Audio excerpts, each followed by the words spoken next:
Pandeji, could you hear me? Yes, sir. Yes. So I think you have to give the first speaker because that was scheduled. He could not join, and he's facing problem because at his place, that's a thunderstorm and lightnings are going on. So that's why it is power failure. No problem, but he'll be joining after that. And also the keynote address will be first. I will speak that about introduction. Then you will speak. Then after that, keynote address will be there. Then that second speaker. Okay. Okay, dear participants, good morning to everybody, and it is warm welcome to our eminent speaker, Mr. Rajesh Pandey. He's a general manager from that IFCO, Production Environment Safety, and also other speaker. He'll be joining shortly, and our distinguished participants. So today we'll be going for that webinar on disaster in chemical industries, causes and impact. Before that, I should highlight, आज हिंदी दिवस है. हम लोग सब जानता हूँ हिंदी का महत्व. So 14th सितंबर को सितंबर इस दिवस को हिंदी दिवस के हिसाब से मनाया जाता है हिंदुस्तान में. इसका इतिहास हम लोग को थोड़ा जानकारी, हम यहाँ पे कुछ खंड हिंदी में बात करेंगे, इंट्रोडक्शन भी कुछ हिंदी में देने की कोशिश करेंगे बिकॉज आज हिंदी दिवस का है. एंड वर्ष 1918 में गांधी जी, महात्मा गांधी जी ने हिंदी साहित्य सम्मेलन में हिंदी भाषा को राजभाषा बनाने का कहा था. इसे गांधी जी ने जनमानस की भाषा भी कहा था. वर्ष 1949 में स्वतंत्र भारत की राजभाषा के प्रश्न पर 14 सितंबर 1949 को काफी विचार विमर्श के बाद ये निर्णय लिया गया था जे भारतीय संविधान के भाग 17 के अध्याय को अनुच्छेद 343/1 में इस प्रकार वर्णित संघ की राजभाषा हिंदी और लिपि देवनागरी होगी. संघ के राजकीय प्रयोजनों के लिए प्रयोग होने वाली अंकों के रूप अंतरराष्ट्रीय रूपरेखा होगा. इसका मुख्य उद्देश्य क्या था? इसका मुख्य उद्देश्य वर्ष में एक दिन इस बात को और इस बातों से लोगों को रूबरू करना है कि जो हम हिंदी का उपयोग पूरी तरह से नहीं करेंगे तब तक हिंदी भाषा का विकास नहीं हो सकता. आजकल हिंदी भाषा करीब सभी राज्यों में चलता है. कुछ राज्यों में ऑफिशियल लैंग्वेज भी हिंदी भाषा है. इस एक दिन अभी सरकारी कार्यालय में भी अंग्रेजी के स्थान पर हिंदी का उपयोग करने की सलाह दी जाती है. तो भारत सरकार में भी आज का दिन हिंदी में विभिन्न प्रकार की कार्यक्रम सलाह दिया जाता है और पत्राचार भी होता है. इस दिन को 14 सितंबर को आज 14 सितंबर से एक हफ्ता हिंदी दिवस का रूप में मनाया जाता है. एंड इसका मूल उद्देश्य हिंदी भाषा के लिए विकास की भावना को लोगों को में केवल हिंदी दिवस तक ही सीमित ना रखकर उसे और अधिक बढ़ाना है. इस 7 दिनों में लोगों के निबंधन लिखन आदि के द्वारा हिंदी भाषा के विकास के लिए उपयोग के लाभ और ना उपयोग करने पर हानि के बारे में समझाया जाता है. तो आज 14 सितंबर को हिंदी दिवस है. इसे तो एक हफ्ता चलेगा. तो ये है हिंदी दिवस का महत्व. आज हमारा जो टॉपिक है ये है वेबिनार का disaster in chemical industries causes and impact. तो केमिकल इंडस्ट्री जो रासायनिक जो इंडस्ट्री है उसमें ये डिजास्टर क्यों आता है? मेनली इंडस्ट्रियल में डिजास्टर इसलिए करीब आता है जो मेंटेनेंस का कमी रहता है. कभी भूकंप का कारण आता है, कभी एनवायरनमेंट में और कुछ जैसे वज्रपात प्लस सुनामी ये सब के कारण भी आता है. A chemical disaster it natural भी होता है और man made भी होता है. Chemical disaster इसमें ह्यूमन एरर के कारण होता है, टेक्निकल एरर के कारण होता है और मैनेजमेंट एरर के कारण भी होता है. और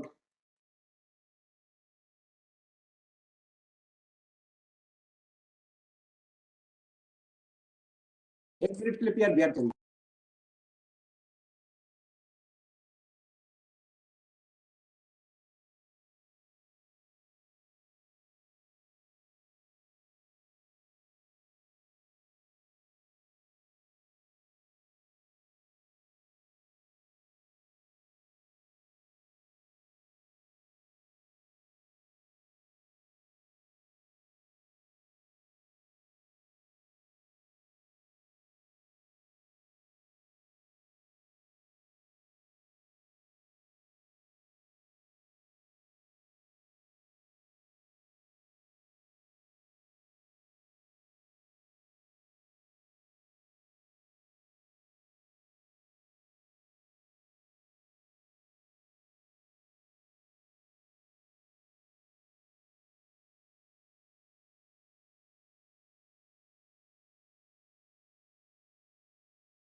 Sorry for the disruptions because our this first speaker he has joined right now.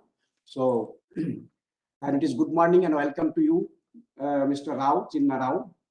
He is inspector in factories in Visakhapatnam and in Andhra Pradesh, and he'll be speaking in the first now.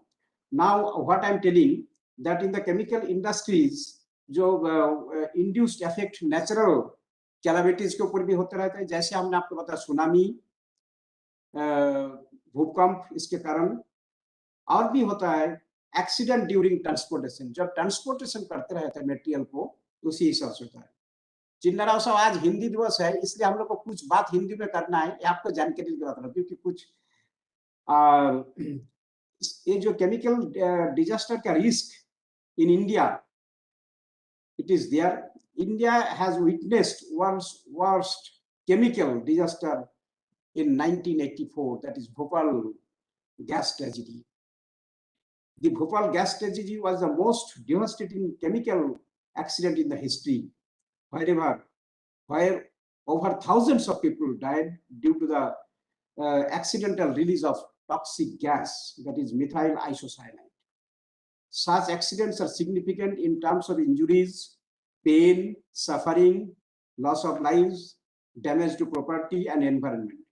India continued to witness a series of chemical accidents even after the Bhopal gas tragedy, and it had demonstrated the vulnerability of the country. Only in last decade, more than 130 significant chemical accidents reported in India, and which resulted 259 deaths and 563 number of major injury. And this National Disaster Management Authority, that is NDMA of India, had come out with very specific guidelines on chemical disaster management. The guidelines have been prepared to provide the direction to ministries, departments, and state authorities for the preparation of their detailed disaster management plan. These guidelines call for a proactive, participatory, multidisciplinary, and multi-sectoral approach at various levels for chemical disaster preparedness and response. Further, NDMA has provided specific inputs to the government of ministry for avoidance of future chemical disaster in the country, along with the suggested amendments on the existing framework. NDMA is also working on revamping of Chief Inspectorate of Factories to strengthen chemical safety in India. In addition, the National Action Plan on Chemical Industrial Disaster Management, and it has been finalized, which will act as a roadmap for chemical disaster management in India. Now, our webinar will start. First speaker will speak right now, and the keynote address will be provided by our head of department, Professor Surya Prakash. After the lecture or this webinar of the first speaker, Mr. Chinna Rao. Now, Mr. Chinna Rao, he is present, so he'll speak first. So now I will introduce about Chinna Rao, then I will hand over the stage to him. Mr. Chinna Rao, he'll speak on the topic that is called disaster in Visakhapatnam since last decade. Different phenomena about that he'll talk. Now I will put the introduction about him. Just 1 second, please.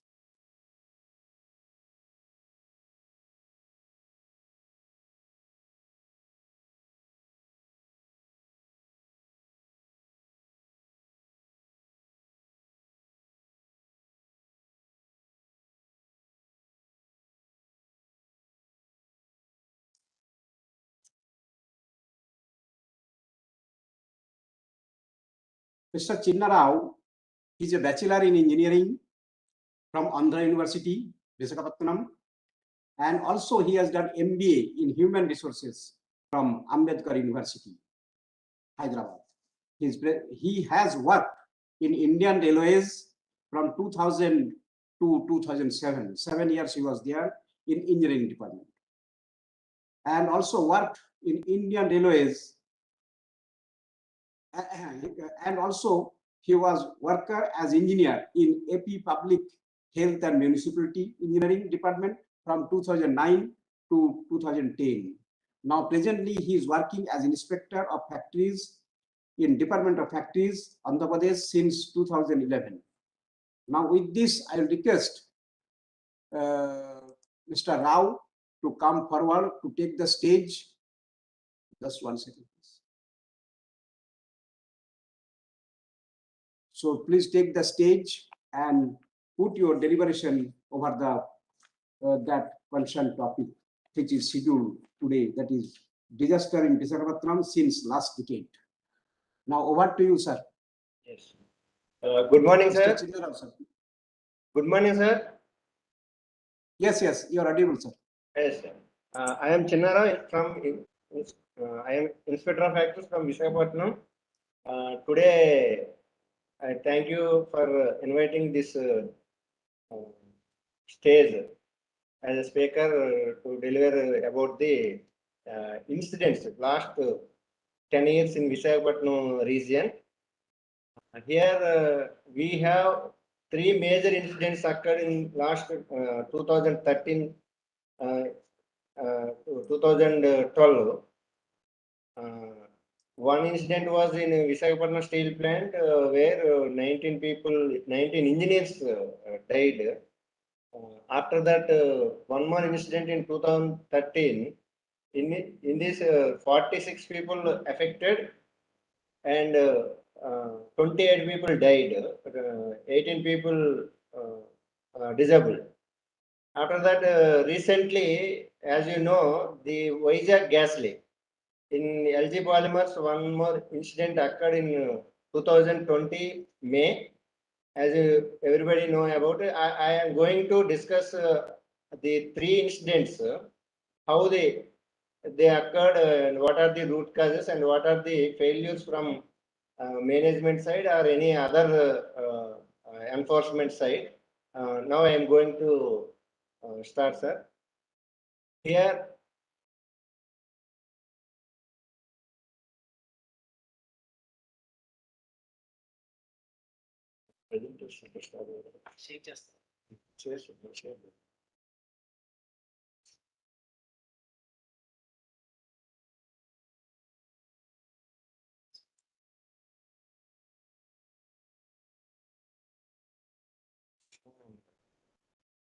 sir, please wait 1 minute.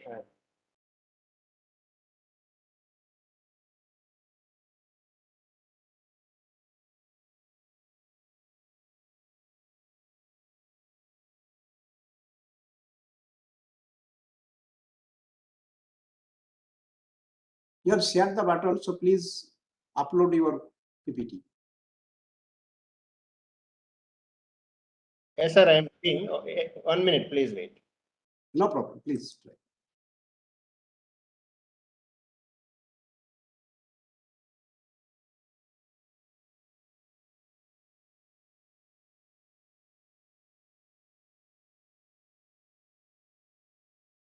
Dear participants, please bear with me, along with me. Mr. Rao, he is trying to upload or to share his presentation. Within a few seconds, he will be coming.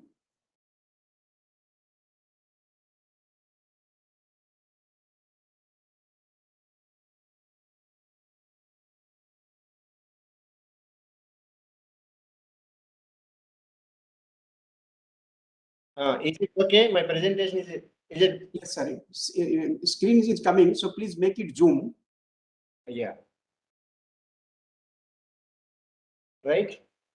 Yes, yes. Yes. Here. Fine, sir.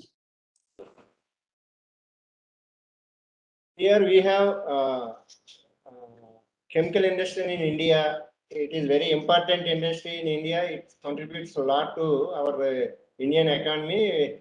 Very important role in economy and comprises small and medium and also large scale also in this chemical industries in this area. About 20% of manufacturing sector output and also about 15% of total exports in the our entire exports sector and 9% of imports in this area for manufacturing of chemical products. Here, 3% it contributes 3% of GDP, 20% total national taxes also, and 12 to 10 to 12% right now it is growing up. Here we, as you know, Make in India, as a part of Make in India, now the government inviting more industries in chemical sector as well as in bulk drug and medical point of view. Here, Make in Andhra Pradesh, we have Sunrise State, and here also Andhra Pradesh is now progressive state to inviting so many industries, chemical industries, and set up their industries in this area. Here, sir, our main concentration is hazardous factories. What the hazardous factors facing the problems in managing the chemical emergencies. We have in Andhra Pradesh almost 86 number of major accident hazardous factories. Out of 86, almost 1/4 of that industries in Visakhapatnam region only. We have hazardous process of 275 plus industries and in entire Andhra Pradesh 1000 plus industries. In only bulk drug in Visakhapatnam area 150 plus industries are working and 225 plus in entire Andhra Pradesh. Among these, we have 1800 plus major accident hazardous units across India in 301 districts. Yes. Now, the history of polymers. Now we have three incidents we have today. I want to discuss. One is LG polymers, and it was occurred in 2020. After that, in 2000, before the 2013, one more incident was occurred in HPCL, Hindustan Petrochemical Limited in Visakhapatnam refinery in Visakhapatnam region, and before that in Visakhapatnam steel plant, as you know, RINL Visakhapatnam steel plant. In this also one more major accident occurred in 2012. These are all we are going to discuss. Here the LG polymers part, it was one of the local industry set up on the name of Sri Rama Mills. After that, the central government the name converted as Hindustan Polymers. It is a central subsidiary enterprise. After that, it was merged into McDowell and Company into 1978. Then previously the styrene monomer was manufactured in Hindustan Polymers. After that, the styrene monomer was stopped and started importing from Korea, South Korea. It was again the LG Chemicals India Limited acquired the Hindustan Polymers in 1997, renamed as LG Polymers India Private Limited, Visakhapatnam, with company registered bearing number so and so. Here, as you know, the about monomer, how the behavior of the monomer. Any monomer, storage of monomer, as you know, the storage of monomer of any industry or the tank. The tank itself is a reactor. It is not at all a storage tank. As you know, if you see the petrol tank or diesel tank today, tomorrow you go there, you see the same petrol or diesel. Here, monomer storage tank is not at all storage tank. It is it is a reactor.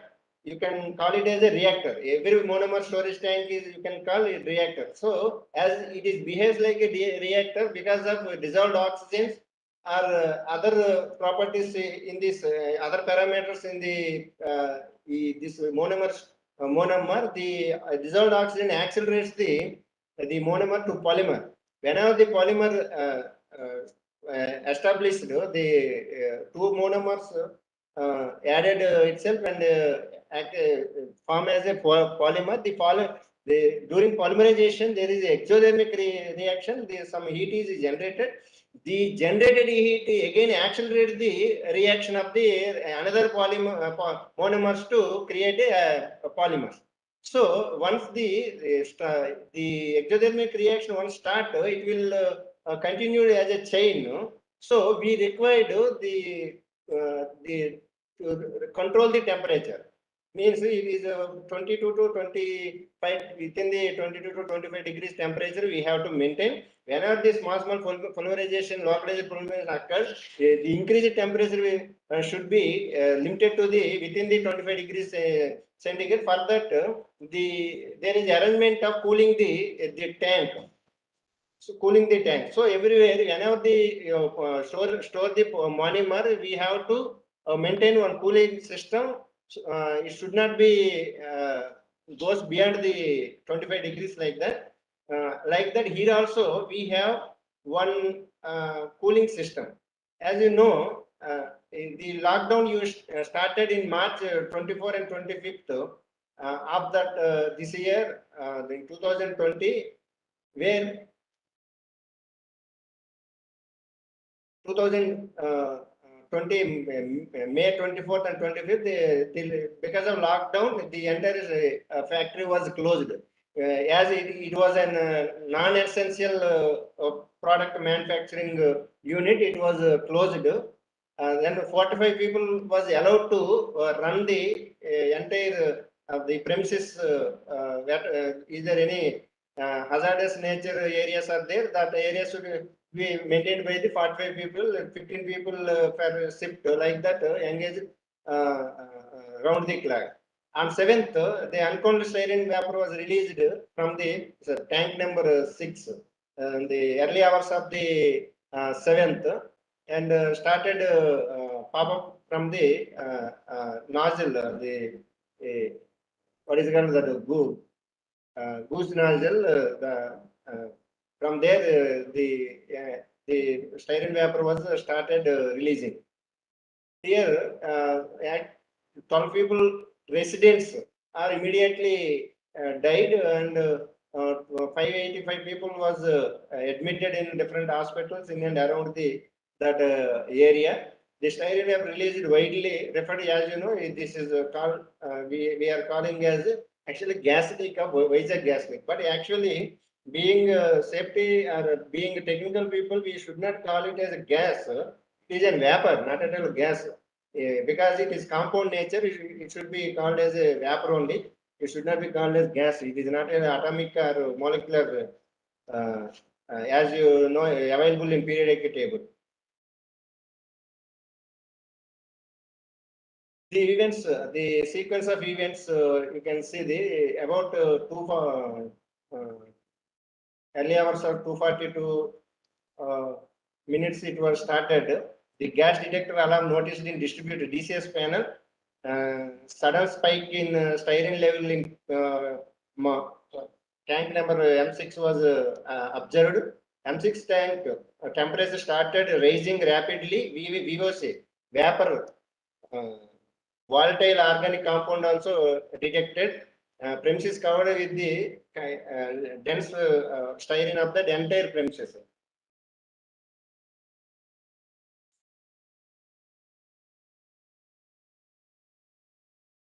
You can see the footage also here.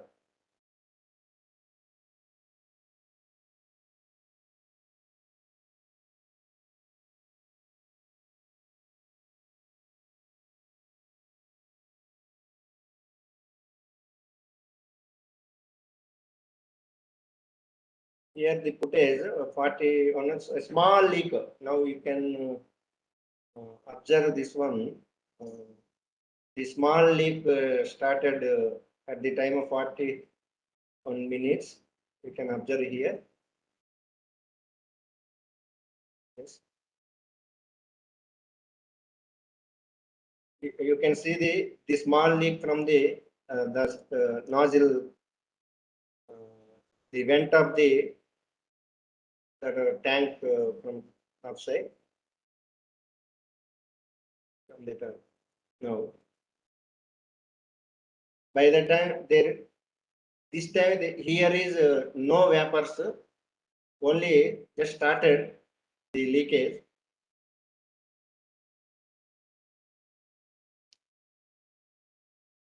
Again, you can see the next minute.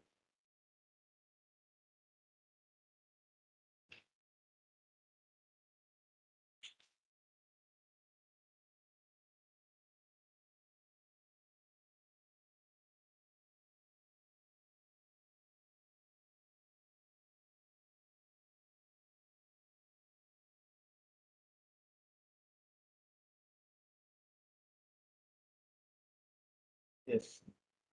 This time it is increased by 42 hours, 30 seconds. It was like that. You can see the vapors, how the vapors are emanated from the top of the tank and propagated towards the residents. You can find the nearby here the resident houses also.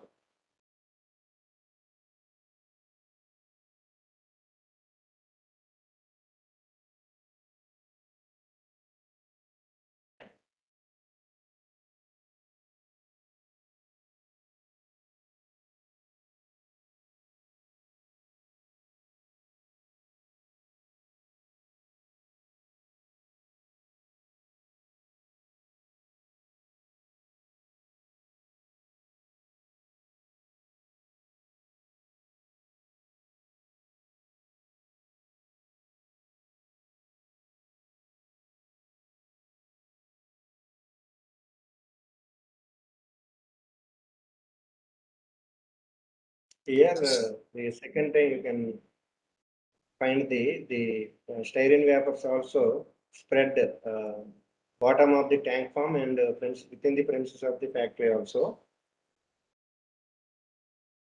Yes.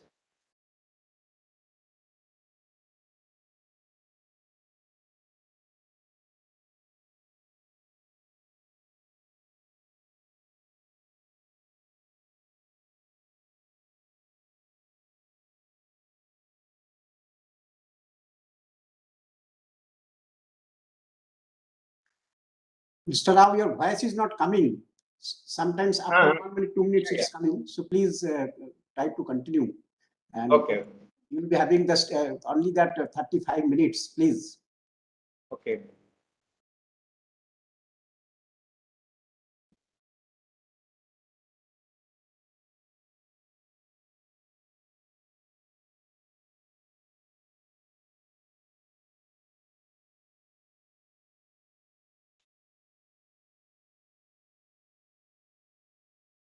This is how the vapors spread across the factory, and now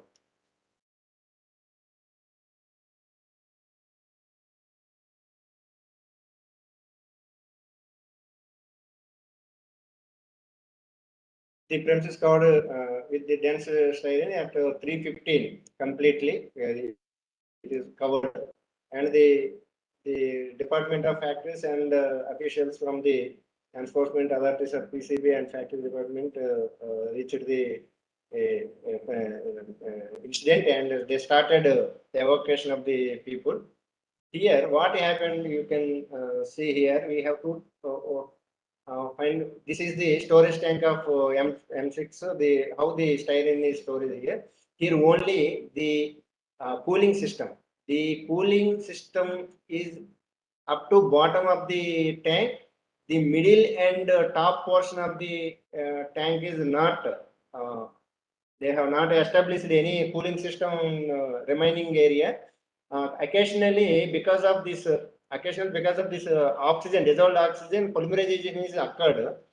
This polymerase, the polymerase content, whatever it is fixed roof, deposited in bottom of the roof, underneath of the roof. After getting the mass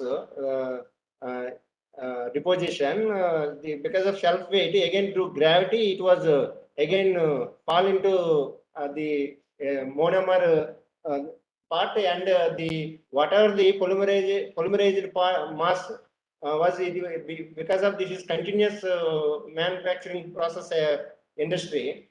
What are the polymerized material in the monomer goes to the process where in the product it is continuously added. There was no problem because of polymerization. Whenever the tank stopping of this feeding of monomer from tank to the industry, the stagnation and stagnation of the monomer was started from March. They are every day. They are only the cooling system is run only general shift from 8 o'clock to evening 5 or 5:30. After night hours, these people are not continuing the cooling system because they won't have that much experience in previous, and also the tank which was converted to storage of monomer, which was used during the Hindustan polymers, people use it for molasses.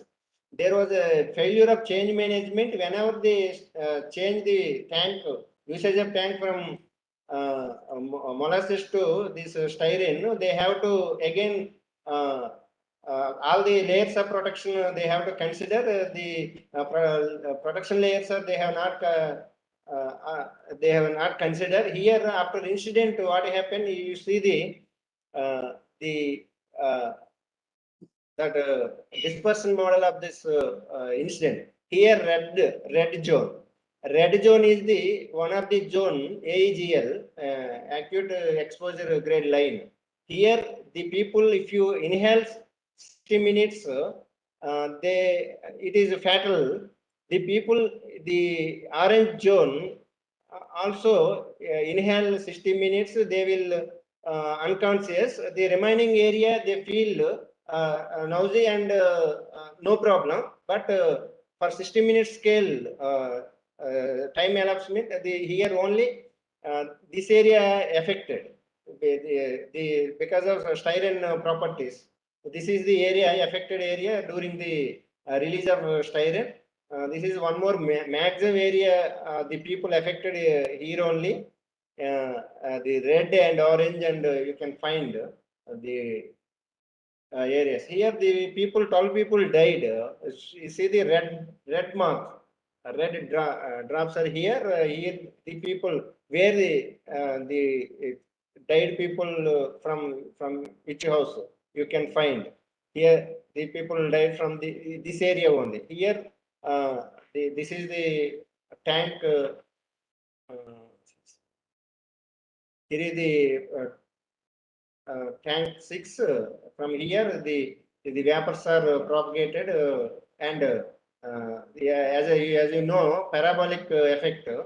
Because of density, the entire styrene was pop up from here and landed here because of density and parabolic path. The vapors were traveled, and here the main causes of the incident, PSM was not followed by the management. The refrigeration also they have not continued round the clock. They only one shift only they run the this one.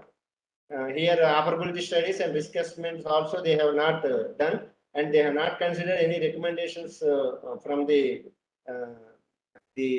assessed emergencies also, and the only they have to reduce the dissolved oxygen. Some inhibitors are there occasionally pouring into the tank. The inhibitors will reduce the dissolved oxygen and also retard the polymerization also. Here, poor design and change management one of the failure is, and night duty staff also they are not that much capable to handle the emergency situation. Here, any emergencies in the staff, those people who working in daytime and shift duties, they have to hand over the everything to the night duty staff. The night duty staff also have that much capable to handle the emergency situations and also alert the people who are affecting the in and around the factory. Yeah, the based on dispersion model, as we see this one, they have to prepare one emergency. This one here, the area in orange, living in the vicinity of the people living in the vicinity have to they made known to the people to know about the emergencies. Here, nobody know about the emergencies involved or in the release of styrene gas. If any release of styrene gas, nobody knows about this emergencies in this area. This is one gap. It is established. Due to that, the nobody at least they cover their nose with wet cloth also. They don't know. This is the one area. And the temperature measurement also only bottom. The remaining middle and top the how the styrene monomer is behaving also, it is not been established since long time.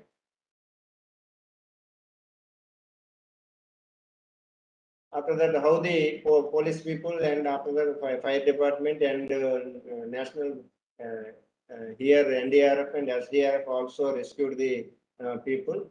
And next day, the same day by 20:45 hours, the temperature was suited up to 154 degrees. Then additional evacuation was required, and the evacuation again they increased the area. The people those living in the adjacent areas also they have been evacuated to safe zone. After that,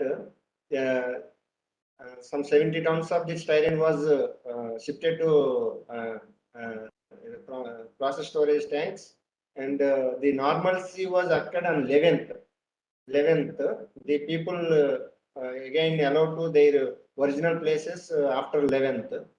Then the from department side, our government side, COVID orders issued and launched prosecution also here, and the medical camps were set up in each 6 residential colonies adjacent to the area, and special enumeration teams door-to-door health survey was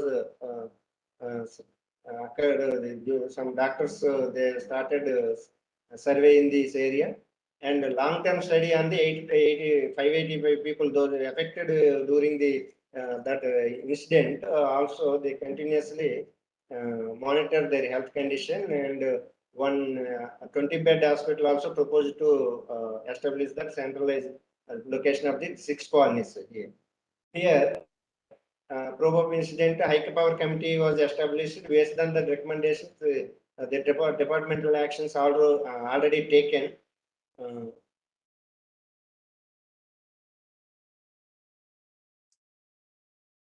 Here, finally, from the end of the day, the district crisis groups and local crisis groups are organized in this area, and safety committees also continuously the meetings was held in all the hazardous factories, and started the participation with the not only management, here workers also, interaction with workers also started in the remaining areas, and some drive was started, and some the management, those who are running with some deviations also, they have prosecuted later. Here, the second incident, a major fire accident occurred in HPCL refinery on 23rd August 2013.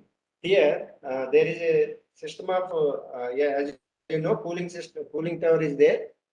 The cooling tower, there are so many condensers, and cooling system is there where the vapors are condensed, and here the seawater only using as a coolant here because of in Visakhapatnam adjacent to sea, the seawater is abundant seawater is available here, and the seawater is a medium for cooling the whatever the condensers are cooling coolers. Here,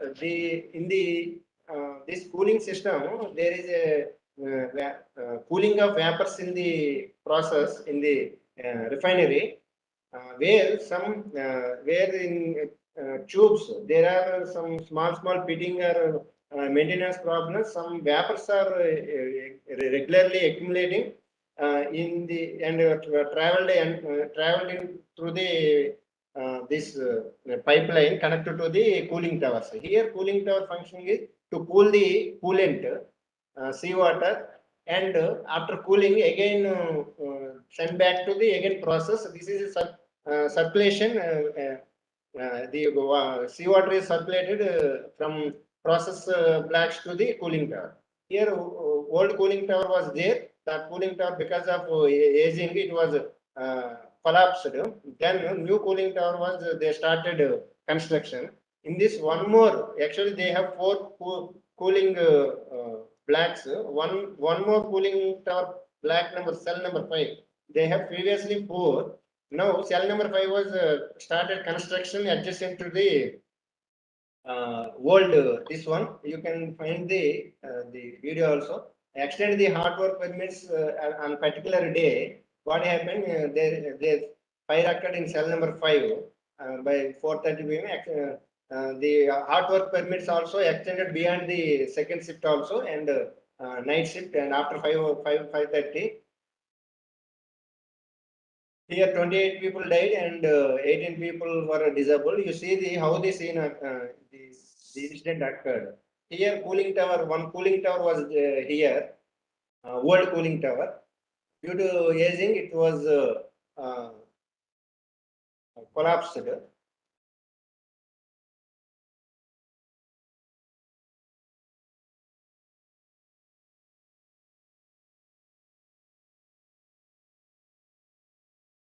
The entire old one was collapsed, and natural cooling was occurred. The cooling load is not sufficient to. This is naturally here cooling was occurred because of no cooling tower here. Then they started new cooling towers here. Here, the cell number 5. The last one is cell number 5. They started construction, and some the fabrication works are going on in and around the construction cell. By the time they started commissioning of cell number 5. Here, one person is opening the butterfly wall. The entire. You see here the wall opening somebody, and the entire the water is coming from here and up to the top of the collar. What happened? You see this is wall, and this is another. It is grounded. The pipeline was grounded.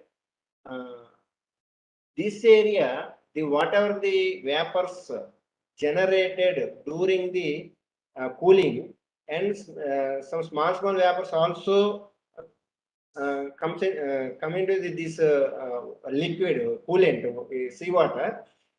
The butterfly wall, and here one branch of line here. The natural cooling is here. This is one of the pipeline. Natural cooling was established after collapse of this old tower. between this line and butterfly valve, there was accumulation of the vapors.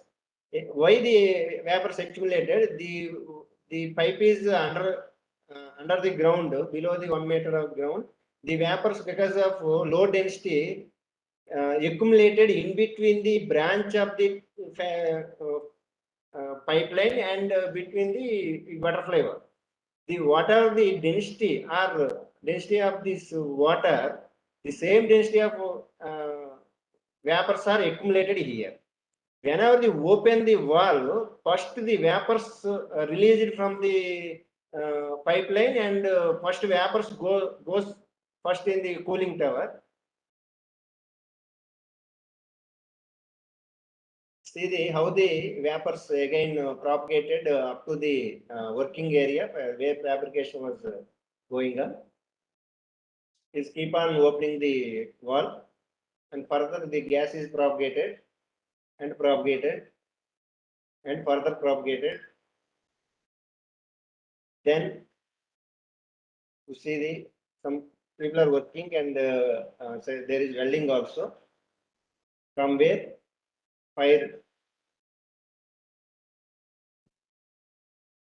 started and flashback and explode, and further complete explosion here.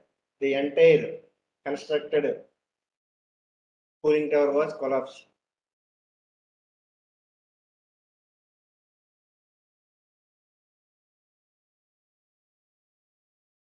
Yeah. Here, as you know, how the cooling tower is working is old cooling towers. Already we see the seen the video. Here the seawater is entering here and out here. In these tubes are there. There is some leakage in tubes. The vapors are entered into the seawater. Here, whenever the butterfly valve open, first the vapors, the hydrocarbons first entered, again entered hydrocarbons, again. End of the day, this is the situation after blast. Here, I was here. You can find me here also. I was there as IO. This was incident occurred, and where already, as we discussed, 28 people died and 18 people was disabled. The another incident that was occurred in Visakhapatnam steel plant in Visakhapatnam in 13 June, about 9 p.m. While commissioning of the operations of pressure reducing station, there is pressure reducing station for that SMS, as you know, SMS steel melting shop, where the steel is lanced with oxygen. The requirement of pressure is only 16 to 18. Here, almost 45 kg per centimeter square of pressure is there. That should be reduced, and the quantity also to be 430 meter cube per hour. Like that, only the lancing process will be continued. Otherwise, if the pressure is low pressure also not sufficient, and low flow also not sufficient. The flow and pressure are maintained at the SMS for lancing operations. For that, the PRS3, there are 3 stations, pressure reducing stations. In this, 19 people are died. Here,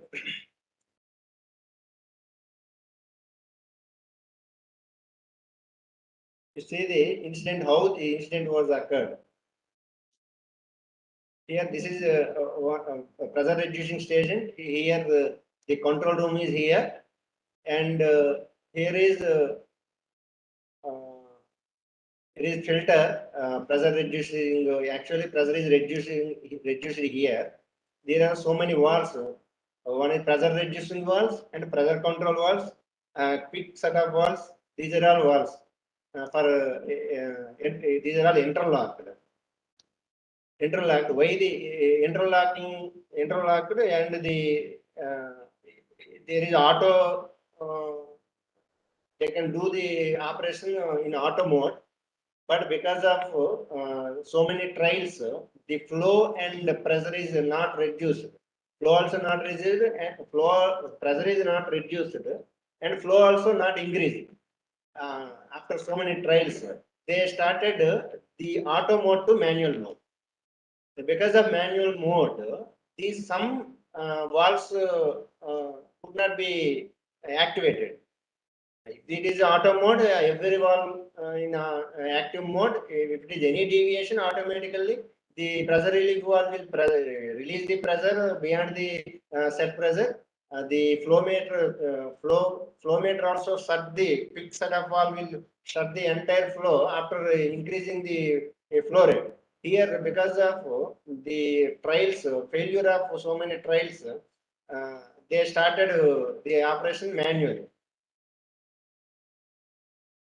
You see the here two lines. So it is what is one lancing line and another lancing line.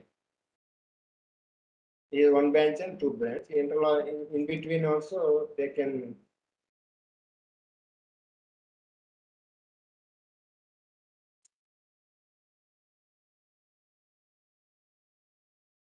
Here control room, 19 people are there.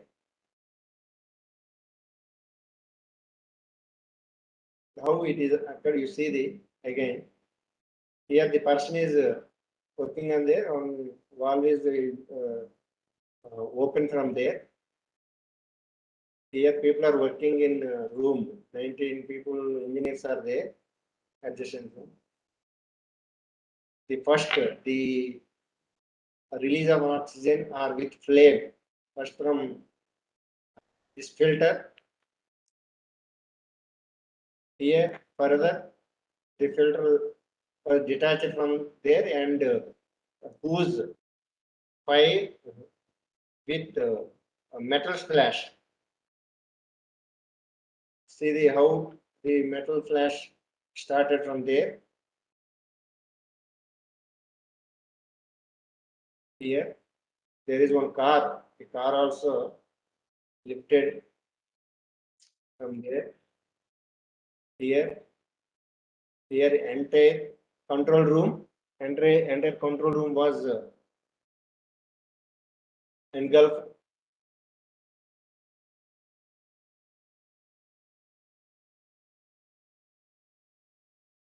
This is the actual photographs of this area. This is the area where the incident occurred. This is the control room where 19 people was working. You go the root cause and root cause of this incident. You see, here incident took place in PRS3 SMS1. The PRS3 meet for reducing the pressure 40 kg to 16 to 18 kg at the rate of 450 meter cube per minute. This is the requirement of for continuing the lancing operation. Here 16 to 18 kg pressure is required there and to be reduced. Here 450 meter cube quantity is required to continue the lancing. Here cold trials were commenced in 8 a.m. Morning of the 13th that day with 100 meter cube per minute only established. Oxygen flow was established 100 meter cube only. Then hot trial they were started at evening 7:54 and efforts were made to set up flow rate of 450 meter cube per minute. Here the flow is 450 meter cube required. To get the that much of flow rate, the efforts were again repeated the 4 times with both right and left lances. There we already see the two branches, left side and right side, but found the pressure was dropping before reaching the desired flow. Actually, what they are doing while the pressure is reducing. But the flow is not attaining. That much of 450 meter cube is not possible to attain at the reduced pressure. So 5th effort was started by 19 members. Actually, these people are working near the SMS, but the entire 19 people came to this control room. Actually, it's unmanned control room. They came to here and they started put the entire system in manual mode and started fifth time effort. The PRE was failed, first followed by the popping of the SRVs.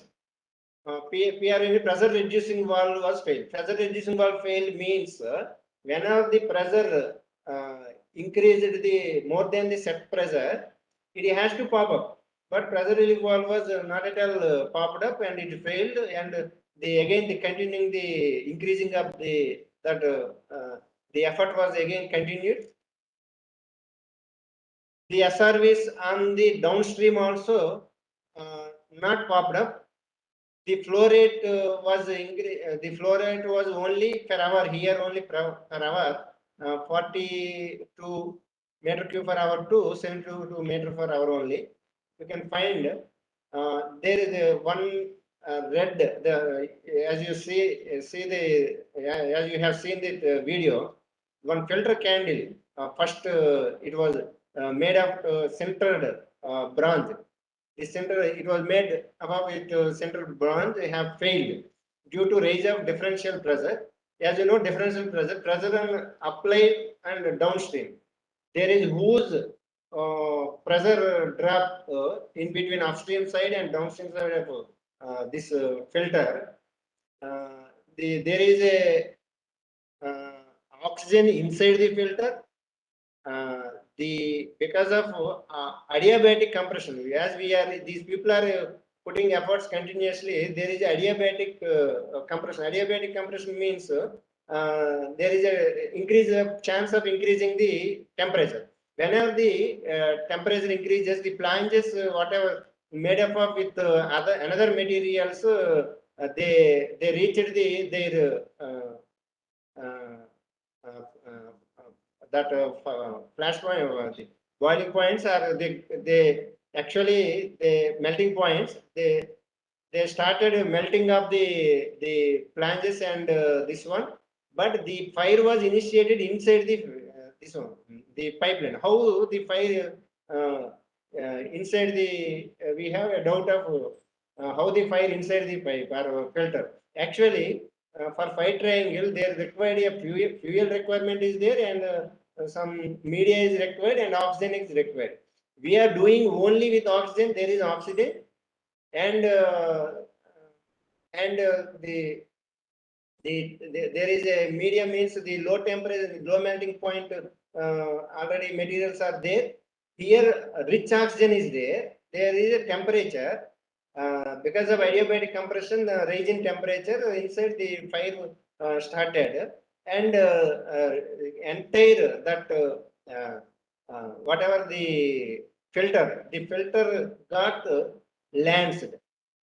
The filter got lanced completely. Lanced means oxidized. Oxidized means there is a melted completely. The material filter is melted and started fire there. And as you know, the entire the system is a solid body. Pipelines are the metal itself used as a fuel. The metal itself as a fuel and molten metal was splashed from the that system.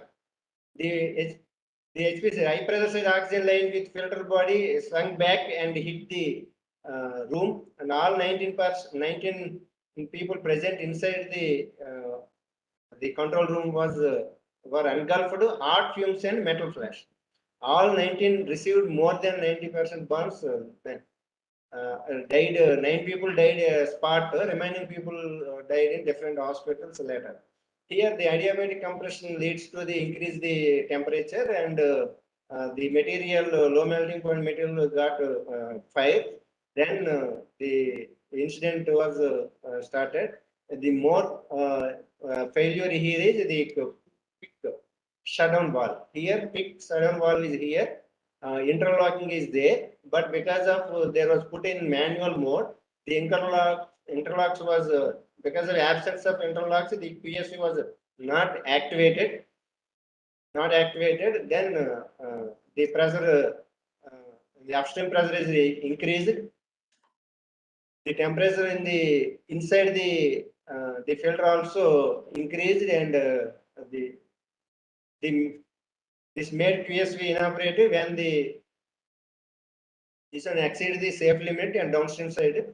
Failure to provide QSV on upstream side. Here they have set up in a QSV on downstream side only. They have not set up in upstream side. The absence of that quick shutdown valve, the effort was continued after deviation occurrence of the deviation. Here interlock same with differential pressure. There is no interlocks for differential pressure and flow. Here one more interlock required is differential pressure. Is there is a huge difference between the upstream side and downstream side pressure. The difference pressure is increased. The PSV should be activated, and also if there is any flow beyond the set point, also the PSC should be activated. These are all the failures. Because of failure, the entire incident occurred. After that, as you know, the operations were prohibited, and PSM was introduced. One of the component in PSM was pre-start of safety reviews were later they started, and after that it was commissioned safely. Then our department side prosecution was launched. This is how the incident occurred. Again, you see. Then, Mr. Hello.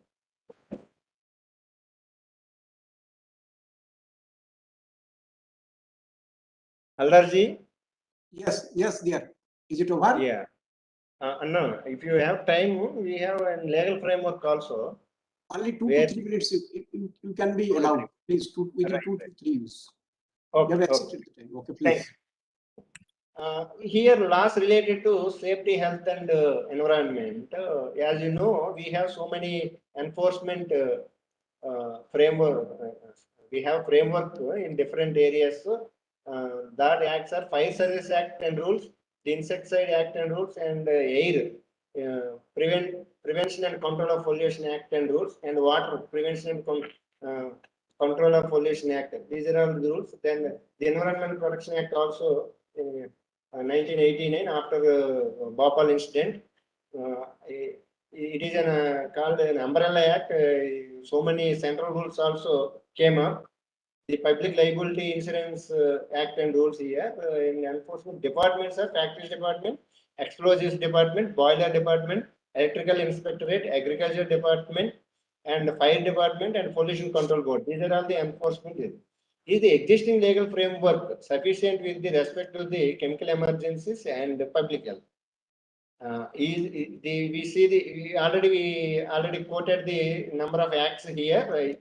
Is it sufficient after the occurrence of Bhopal tragedy? Is the existing act sufficient, or any further acts required, or any improvement of existing acts are required? It is a debatable point anyway. The organizations, government organizations, they have to anyway working on. Here, Factory Act is the act which is ensuring the occupational health and safety here, and deals with approvals and safety, welfare, and here manufacturing license and environment and leave and the working conditions of the workers inside the factory. The act is dealing with these are the main components of the Factory Act. Here, Environmental Protection Act, as you know, after framework of Environmental Protection Act, there are so many central rules made up of.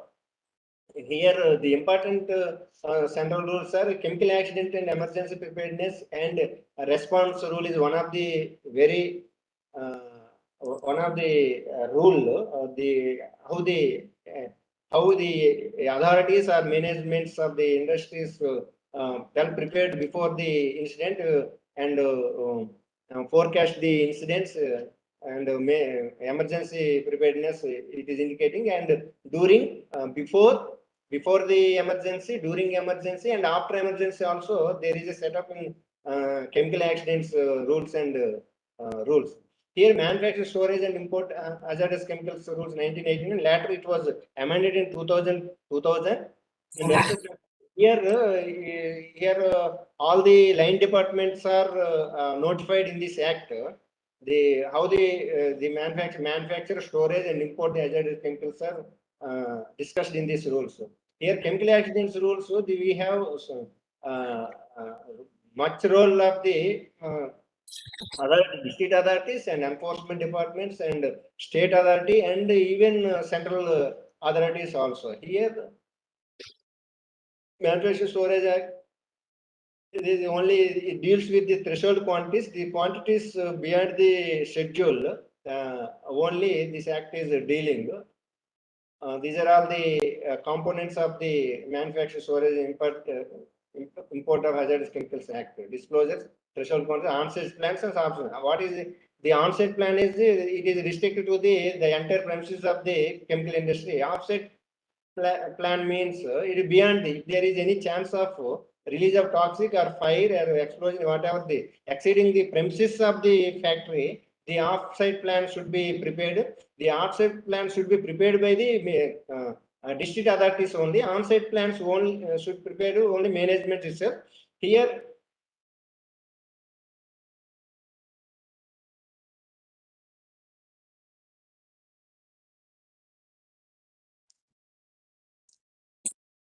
Okay, sir. Anything more you would like to say?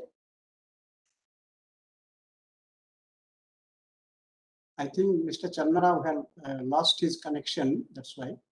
Now, dear participant, keeping in view of the time constraint, now we have to conclude. आज हिंदी दिवस है, तो आज हिंदी दिवस में हम लोग को संपूर्ण रूप से हिंदी में बात करना चाहिए, क्योंकि ये केंद्रीय सरकार का एवं अन्य राज्य सरकार के भी गाइडलाइंस है। तो अभी मिस्टर चिन्ना राव साहब जो घटना बताया, वो उन्होंने जो लास्ट डिकेड में जो घटना हुआ है इंडिया में, उसका डिटेल्स उन्होंने दिया। उन्होंने जो विशाखापट्टनम में 2020 में जो घटना हुआ, उसको मिनट टू मिनट एक्सप्लेन किया, why it was happened, what is the cause, he has explain nicely. And उसके बाद उन्होंने बताया 2013 में जो HPCL रिफाइनरी में घटना हुआ, उसका भी minute to minute why it was happened and what are the afterwards impact, minute to minute he has given, and thereafter he has given the root cause, what is the cause, and its analysis also. And also in 13th June at Visakhapatnam steel plant, here repeatedly that accident happened, he has given. उन्होंने बहुत अच्छा तरीके से उसको बताया। तो doctor Rao चिन्ना राव साहब एक क्वेश्चन रेज किया एक सज्जन ने, so if you permit me, then I can tell you. Aldarji. Yes. Here, here because of cyclone here, some problems are here, network problems. Yes. I could understand. One very simple question. You please listen and if you try to answer. That Mr. Runa Kumar, he has asked the lowest temperature where a inflammable. Just 1 second. The lowest temperature where a inflammable chemicals vapor burns, when it catches fire. Lowest temperature. Do you get that idea? I'm not understood. Yes. Lowest temperature at which the. He has not written full clearly that sentences. Lowest temperature where a inflammable chemicals vapor burns when it catches fire. Achha, lowest temperature. It is depend on the property of the material. All the materials are not at all catch at the same temperature. The melting points are different for different chemicals. It depends on properties of the particular chemical or whatever the material. Okay sir, thank you very much. और कोई question नहीं है अभी है तो बताइए। एक सज्जन mister Mahesh Satpathy, वो सज्जन उन्होंने ये जो हिंदी दिवस के ऊपर उन्होंने बताया टोटली अनप्रोफेशनल है, लेकिन हम लोग को गवर्नमेंट से जुड़ा हुआ हूँ, गवर्नमेंट के निर्देशना है आज का दिन हम लोग के हिंदी में ये सब बोलचाल करना है फुल्ली, लेकिन keeping in view of the whole country at least कुछ ग्लिम्सेस वर्ड हम लोग को बोलना मजबूर है। लेकिन सतपति जी, आप भी किसी न किसी ऑफिस में काम कर रहे होंगे, आपको भी इसी ऑफिस में इसी मैंडेट है, so please don't raise such type of question, this is against the government. Here हम लोग को गवर्नमेंट का इस टाइप निर्देशना है, जैसे 15 अगस्त है, हम लोग उसको सम्मान करता हूँ, आप भी करते होंगे, उसी हिसाब से 26 जनवरी है। सिमिलरली 14 सितंबर जो हिंदी दिवस है उसको भी सम्मान करना, उसी दिन में हम लोग हिंदी में बोलचाल करना है, यही है। उम्मीद करेंगे फ्यूचर में इस टाइप के क्वेश्चन आप रेज नहीं करोगे। ओके, यहाँ पे now it is over, this first lecture is over. Now after this, now I welcome to our head, Professor Surya Prakash. Sir, you are there. Could you listen me? Surya Prakash sir. Hello. Sir, आपका आवाज नहीं आ रहा है. Hello. I think he might be. He may be facing the problem on internet or something. Shall I close it, sir? Shall I close it? Yes, sir. First I have. Okay. Surya Prakash sir, could you hear me? Hello. Just 1 second, please.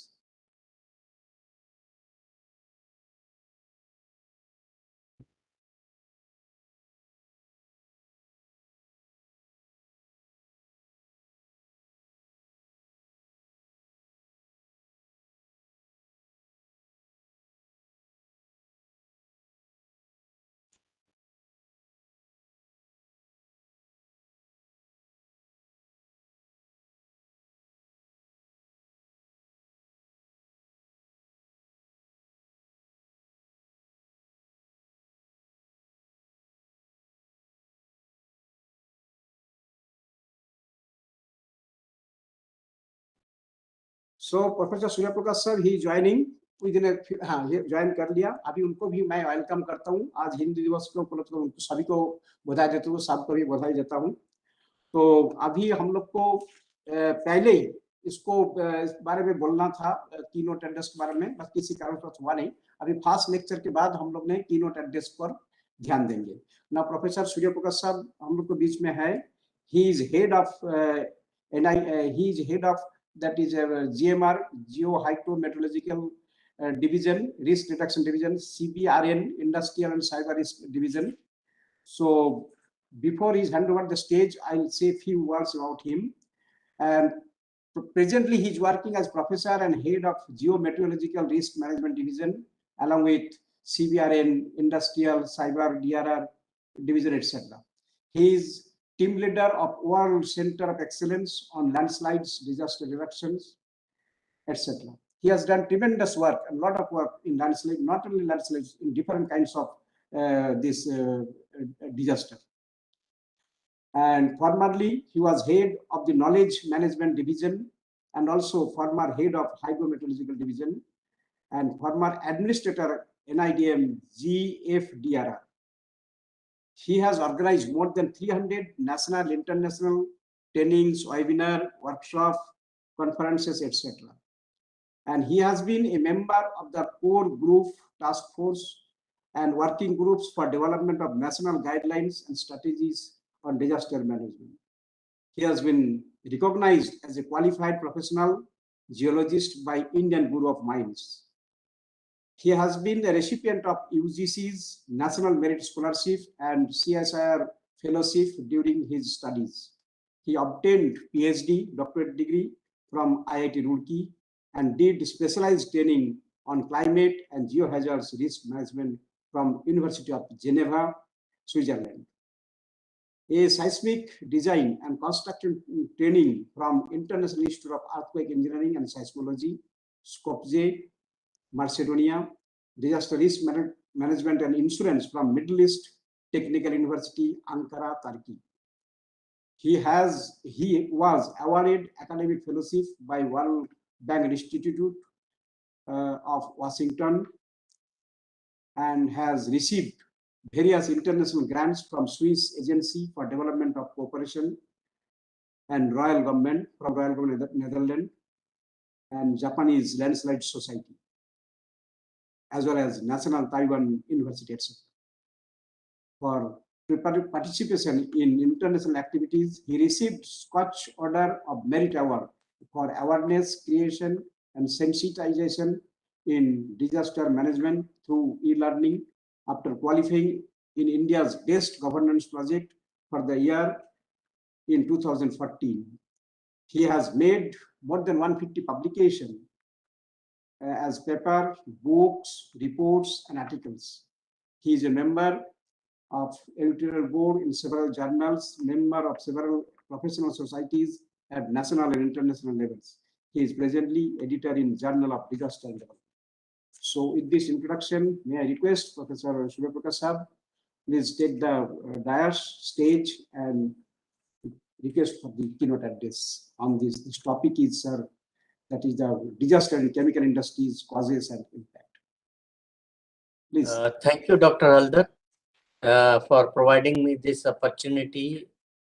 First of all, I will welcome distinguished speakers of today's webinar, including Shri Chinnarao Peddiji, Hariyar Devda, and Mr. Ajit Batham, along with Mr. Rajesh Pandey, and yourself, who are actually organizing and sharing their experiences on this particular theme of disaster management in chemical and industrial sector. This sector is very, very important because it has really affected after the industrial revolution and applications of the chemicals in various day-to-day events and activities of our lives. Such incidents have affected us a lot, and one of the biggest example is the Bhopal gas tragedy, which happened on the midnight of 2nd and 3rd December 1984, and resulted into heavy casualties and long-term impacts. Besides that, there have been many other such events which have been just spoken by our colleague Shri Chinnarao, as it happened in Visakhapatnam about the HPCL disaster in 2013, as well as the recent sterile gas leakage from the LG polymers in Visakhapatnam area. Similarly, there have been other disasters in other parts of the country, including the Hazira plant in Gujarat, the oil refinery storage fire at Jaipur, which happened on 29th October 2009. And there are similar other incidents, which actually remind, alert and awaken us about the potential risks from the disasters in the industrial and the chemical sectors. So we need to actually learn how to assess these risks, how to prevent, reduce, or respond to such risks, as well as recover from such risks. So risk reduction and resilience is one of the key endeavors that we are making in the field of disaster management, and also following up the Sendai framework for disaster risk reduction and resilience from 2015 to 2030. Our national policy on disaster management, which was released on 22nd October 2009, also envisages to actually develop a culture of risk assessment, prevention, mitigation, preparedness, response, and recovery through a cultural development and utilization of state-of-art technologies with proactive action planning and preparedness. So all these are steps that we are taking, and I'm sure the deliberations from the distinguished experts will help our delegates and the participants to learn the key takeaways and implement them in their practices. number of procedures and practices have been well established by the Ministry of Environment, Forest and Climate Change, which is also the nodal ministry for chemical and industrial disasters, and has also identified the MAH units in different parts of the country, which can pose challenges and threats of chemical and industrial risks. So there are a lot of steps which are required in terms of the occupational safety, health and environment in the industrial and chemical sectors. Besides that, there has to be a separate plan, both on-site and off-site plans for the communities and the people working in these areas. Particularly, I would like to emphasize here that the involvement of the communities or their participation is very much important, which is often referred through the off-site planning. And most of the casualties are actually rising because of the communities which are getting affected being unaware, uninformed, and unprepared. So we have to work a lot in all these areas so that we can reduce the incidents as well the impacts of the chemical and the industrial disasters. I wish all the best to the distinguished experts for their deliberations, and also urge the delegates and participants to do ask questions to the experts to get the key takeaways that you need to learn and to practice. So wishing all the best for a safe, healthy, good quality life on an equitable, justifiable and right-based manner with good fraternity amongst all of us. We have to act together as a team. Team means together each achieve more, and continue this process. It's not should be one time episodic event, but we have to sustain and persist these efforts and endeavors towards disaster risk reduction and resilience. As Vivekanand ji has said, arise, awake and stop not till the goal is achieved. And our goal of national policy is zero casualty, disaster-free and resilient nation. So we will look forward to the team efforts by every one of us. और किसी शायर ने कहा कि मंजिलें उन्हीं को मिलती हैं जो सफर इख्तियार करते हैं, ऐसे मुसाफिरों को तो यारों रास्ते भी इंतजार करते हैं. So let's start our journey and try to achieve our destination of the national policy on disaster management through various efforts that we can make. So I wish all the best to Dr. Haldar and the host team, as well as the distinguished experts and delegates, as well as the participants. So thank you very much for providing me this opportunity. Best of luck to all. Thank you, sir, for appropriate words towards the chemical and industrial disaster, what is happening in India. And this is very relevant words, what you said. And this will make focus and as well as concentrate how it will eradicate, or if not eradicate, how we can mitigate and reduce the disaster. Now with this, we'll go, after this, then we'll go to the second speaker of today's, that is Mr. R.K. Pandey. He is the General Manager, Production, Environment and Safety of IFCO Paradip. He will speak on chemical disaster in industries, its causes and its impact, mitigation and its prevention. Before he hand over the stage to him, I will introduce about him to the participants. Just 1 second.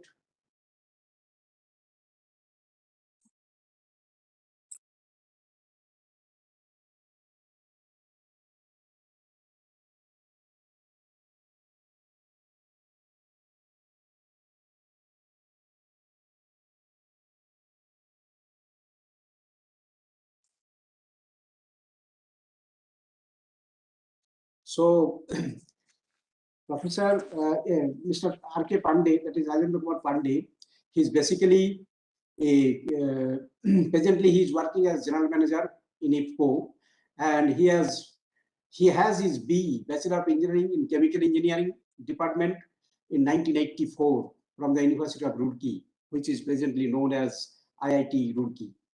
Now he has joined IFCO in 1984.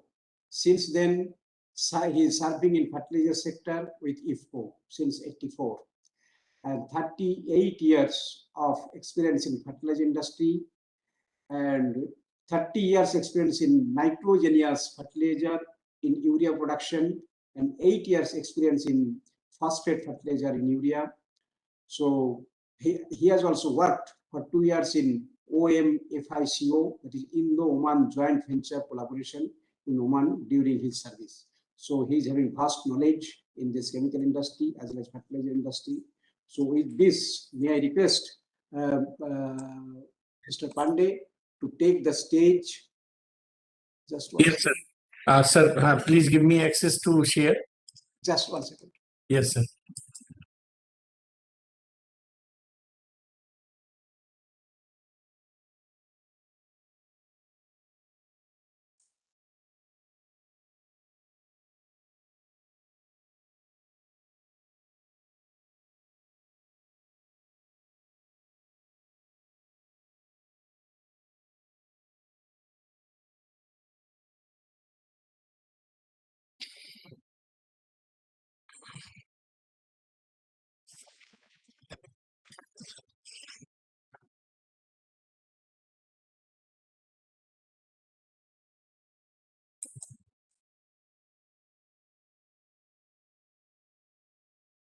Just 1 second. Some problem. It's happening. Yes.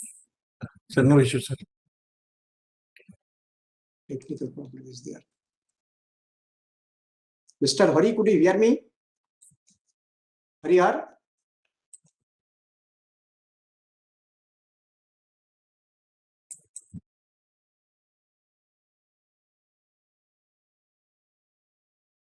Yes, sir. Now I will provide you the.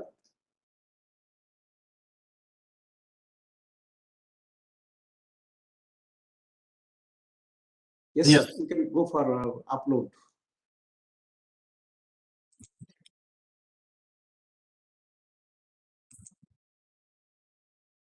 Sir, now it is okay, sir? Yes, sir. It is visible full. Yes, sir. It is in Zoom. It is Yes, sir. visible, Yes. and your voice is also coming nicely. Yes, sir. Sir, good afternoon, sir. First of all, respected Sri Surprakash, sir, head of GMR section. Sir, first of all, I am feeling happy that I am from your college. You are also from IIT Roorkee. So this gave me happiness. And respected Sri Amritlal Haldar sir, who is coordinating, he was in touch with me, and he was. I am getting his guidance and direction for sharing and preparing this my presentation on this issue. So, sir, with your permission, should I start, sir?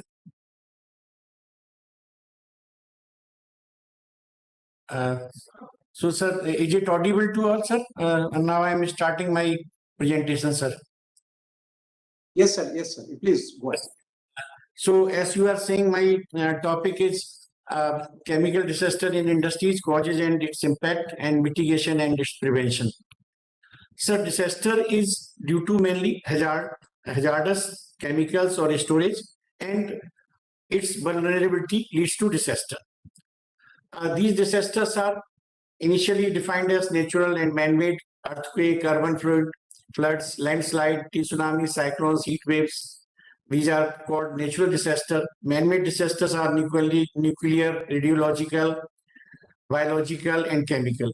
But sir, nowadays, due to this our development era, lot of experts says that now natural disasters are also man-made disaster, because we are leading all these things to happen, even earthquake, landslide, due to mining and due to many other testings, global warming. These CVR in disaster mainly attributes to chemical disaster, biological, radiological, and nuclear disaster.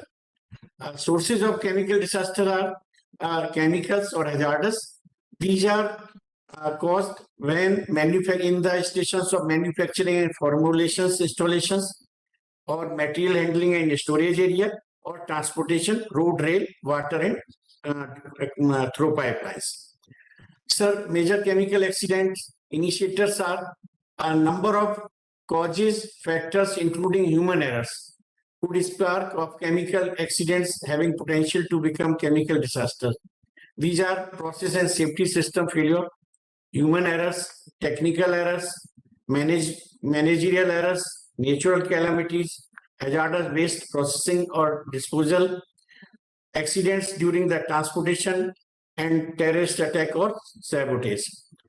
Chemical, these are incidences caused with the resulting, these all accidents results to fire, explosion, toxic gas release, poisoning, or combination of any other 4 factors. So in this way, this chemical disaster impact on environment, living or organisms, non-living, pollution, immediate short-term and long-term effect, human livestock and plant, soil, water bodies and atmosphere. It impacts everything, biotic, environment and abiotic, living and non-living. So our goal is to address humanity's consequences of technological hazards, increase our knowledge, we should be aware, and enhance readiness and resilience.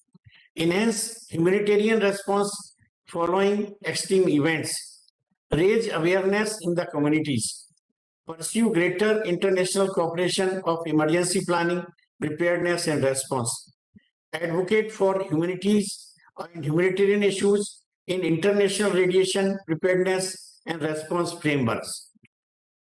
Status of chemical disaster risk in India. India witnessed worst chemical disaster in Bhopal, as everyone knows. Bhopal gas tragedy was most devastating nature chemical accident in history, and in this thousands of people have affected. If we take further some data, this Dr. Haldar has also mentioned that in last decade, 130 significant chemical accidents reported in India, resulting into 259 deaths and 563 of major injuries. There are about 1861 major accident units in all over India, spread 301 districts, 25 states and 3 union territories in all the zones of country. And moreover, there are other mega hazardous industries which does not come in this category, but they are unorganized sectors dealing with the numerous range of hazardous materials, posing serious and complex level of disaster risk. If we take data from May 20 to June 21, 116 industrial accidents have occurred, 235 workers have died, and many other impacts and injuries were there.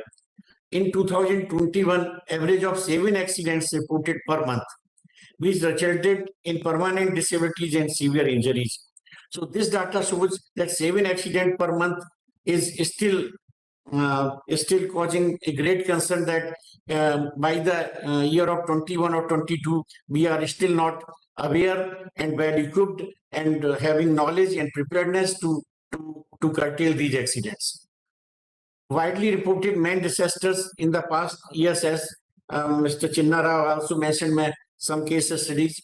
So in brief, massive fire broke out in Mundka, Outer Delhi on 13th May 2022. So this took 12 people sustained injuries and 27 died. This was due to short circuit in the generator on the first floor of the building. Now, you will see in the next slide that there was no preparedness. This says staircases overloaded with lots of materials at the time of fire. Building had single entry exit point and a staircase. No emergency exit or no second exit. Building had no proper compartmentization in the building. Entire building was not equipped with any of the equipment needed to extinguish the fire. This is great. Building was full of all the inflammable materials which helped fire to spread in other floors of the building in no time. Fire call was received 70 minutes after the first flame was spotted. Reason being the mobiles of employees were deposited every day at the reception. No sufficient windows were present for people to escape because large number of decorative glass passage was used in the building. Nowadays, the architects are proposing these beautiful buildings. Terrace door was locked at the time of fire. So this was the little case study of this case shown here. Another case, a firecracker factory in Tamil Nadu explosion in 12 February 2021, Gurdwanagar, 19 people have died, 36 injured. Its root causes were that this factory was further subletted or leased to some other vendor by the main owner and licensor. That second subletter was not aware about he was not knowing any legislative laws like explosion awareness, chemical hazardous awareness, and dangerous chemicals. So it was going in unorganized.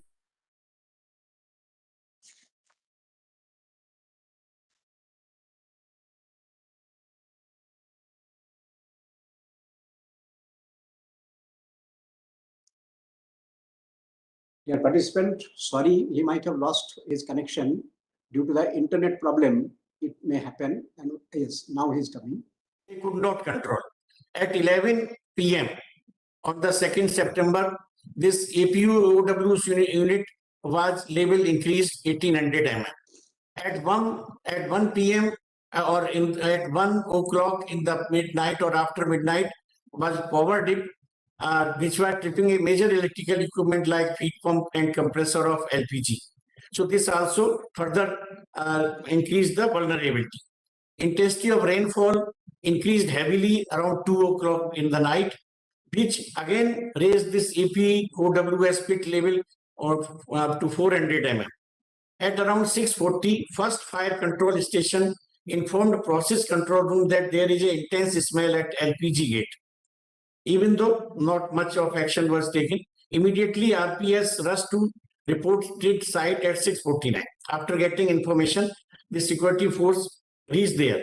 But immediately within a minute, that LPG which was smelling caught fire, and huge fire was reported at the same LPG gate which was reported, and all the gas processing plants were asked to shut down. But further 4 hours were taken to extinguish the fire, and it has impacted something that 4 people died and 3 people injured. Though many alarms and indications were coming, but could not control this disaster. Beirut Lebanon explosion, 4 August 2020. Huge explosion rocked the city of Beirut, shattering glasses and extensive damage of infrastructure within a radius of 3 kilometers. Hundreds were killed and many thousands of people injured. The impact of this unprecedented explosion, which registered a 3.3 magnitude earthquake, was felt as far as away as 234 kilometers from Beirut, the city Cyprus. So over 200 deaths and 600 people injured. 3 lakh people displaced due to damaged and destroyed homes across Greater Beirut. And COVID-19 cases also spread like anything. So this is the great. And when they detonated, the blast was caused by a large amount of ammonium nitrate, exceeding 2.7 kilotons, fueled by the initial flames emitted from the adjacent burning warehouse. So the cause was the nearest warehouse adjacent was having fire that has come to this ammonium nitrate storage. The destructive ammonium nitrate further detonated, and that further resulted in the instantaneous massive blast that has occurred in Cyprus, 125 miles away in the Mediterranean Sea. This chemical factory explosion in 28th August blast was caused by a leak of chemical-filled barrel in the plant, which triggered explosion in several other barrels also. These were the nitrogen cylinders and barrels containing chemicals. A total of 13 people were killed and 72 others in this incident. The women and children who were killed were family members of the workers of the company who were residing near the factory compound houses. At least 10 fire engines were rushed to the blast site after the incident reported, and the fire was finally brought under control by afternoon after a lot of effort. Bhilai steel plant. There was a fire in gas pipeline of coke oven battery complex 11 number during the scheduled maintenance job. 9 employees died and 14 people were injured. Proper maintenance procedure had not been carried out at the time of accident. This was the root cause. Senior management failed to set up a statutory safety committee. In the last 2 years, though, there was no violation of SOP and negligence of timely repair maintenance work being cited. Main pipeline was blocked for maintenance work. Typically, when the blocking is done, meter is used to check if all the gases has been purged out or removed. So that was not checked. And as soon as the hot work or fire was introduced for the welding job, this explosion occurred. NTPC power plant explosion. This was very heavy. Boiler was operating on a less than sanctioned load for over an hour. Stage in ash evacuation system occurred at 2 p.m. before the explosion at 3:30 p.m. Power generation capacity boiler was decreased because these all things says that whenever you run the plant below the capacity or not up to the design, then this should not be done. And there was warning to shut down the plant, and they delayed in taking the proper shutdown, and so this blast took place later. So these are other also. But basically, region, this is another case study. So there are many case studies, but coming to the, this was the Gale pipeline blast on 27 June also. Now I switch to many in place of the studies. The main thing, what could have prevented these losses or to time minimize these losses? Because you all know there are many case studies. This overall objective of chemical disaster management is to prevent the occurrence of chemical disasters. First of all, it should not occur. So, and we should make proper awareness, minimize and eliminate. So we should minimize the risk reduction. Risk reduction. We should be knowledgeable and aware, and we should communicate to our community also nearby. This governance should also be equipped and helping the industries or the hazardous area.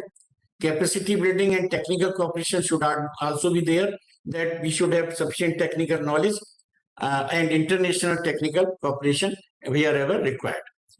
Chemical disaster management cycle, prevention and mitigation. An example of preventive measures taken by the industrial installation during process through that is the inbuilt safety measures, operational safety measures, SOP, safe operating procedures, rigorous operational safety training, and retraining of the employees and public at large. And we should keep on rehearse and mock drills also, so that we should be fully skilled and equipped to prevent rather than it occur, then we control it. So we say prevention is the best formula. Preparedness. Preparedness means identifying the actions that you and your members of your organization will need to take in the event of chemical incident.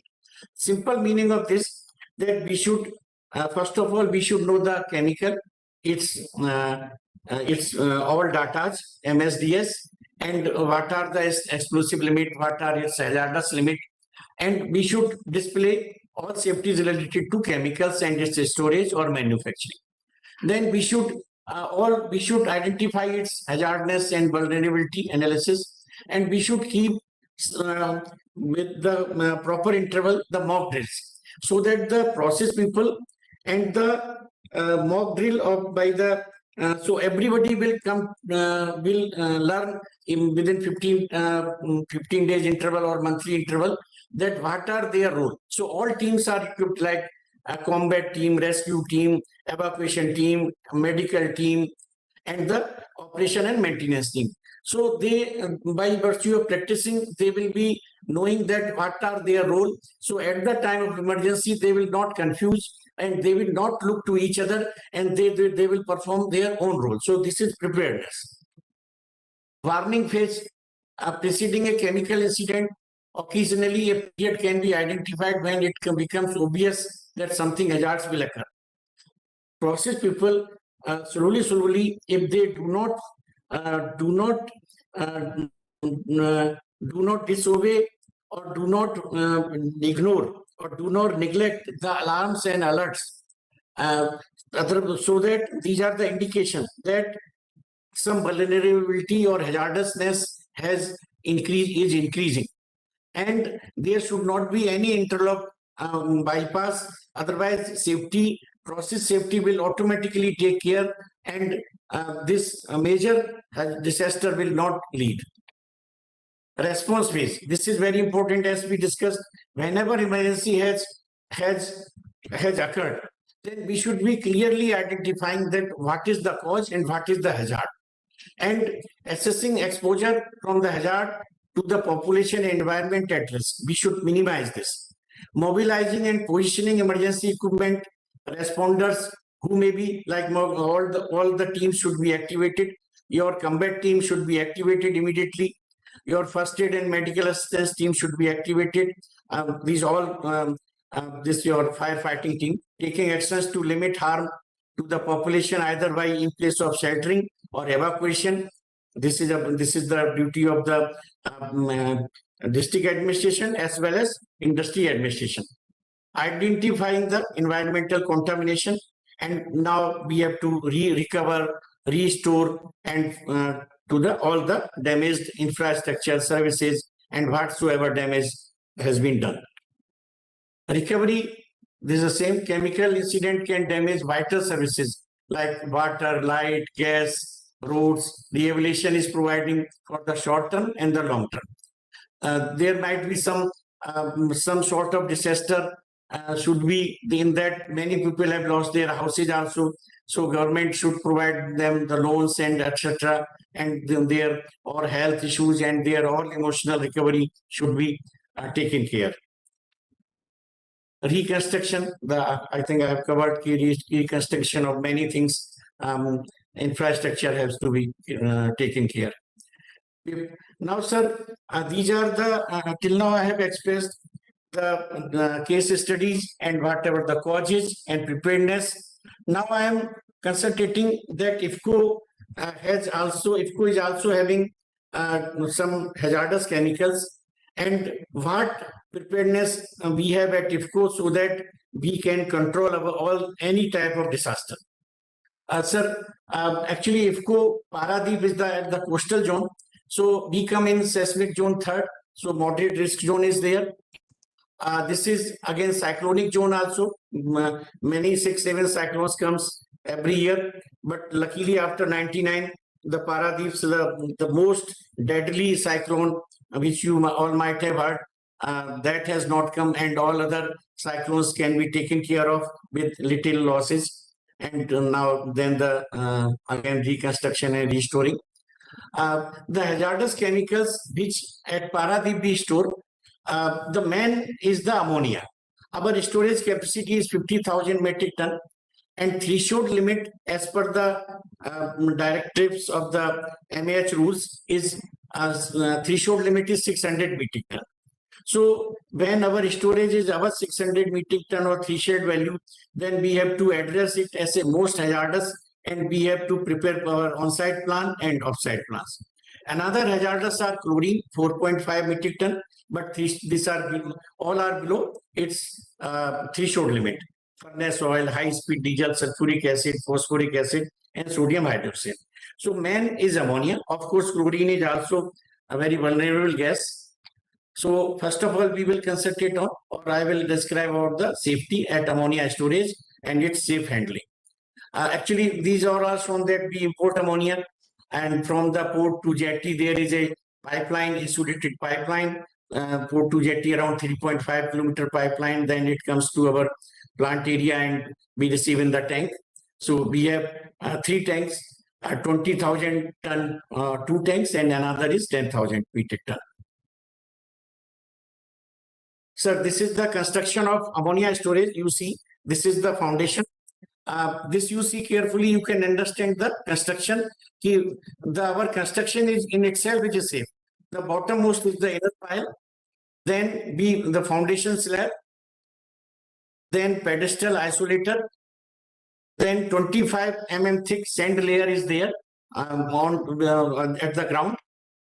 And this is the outer shell, first of all made outer shell. Then in the outer shell also at the bottom 100 mm thick concrete slab is there.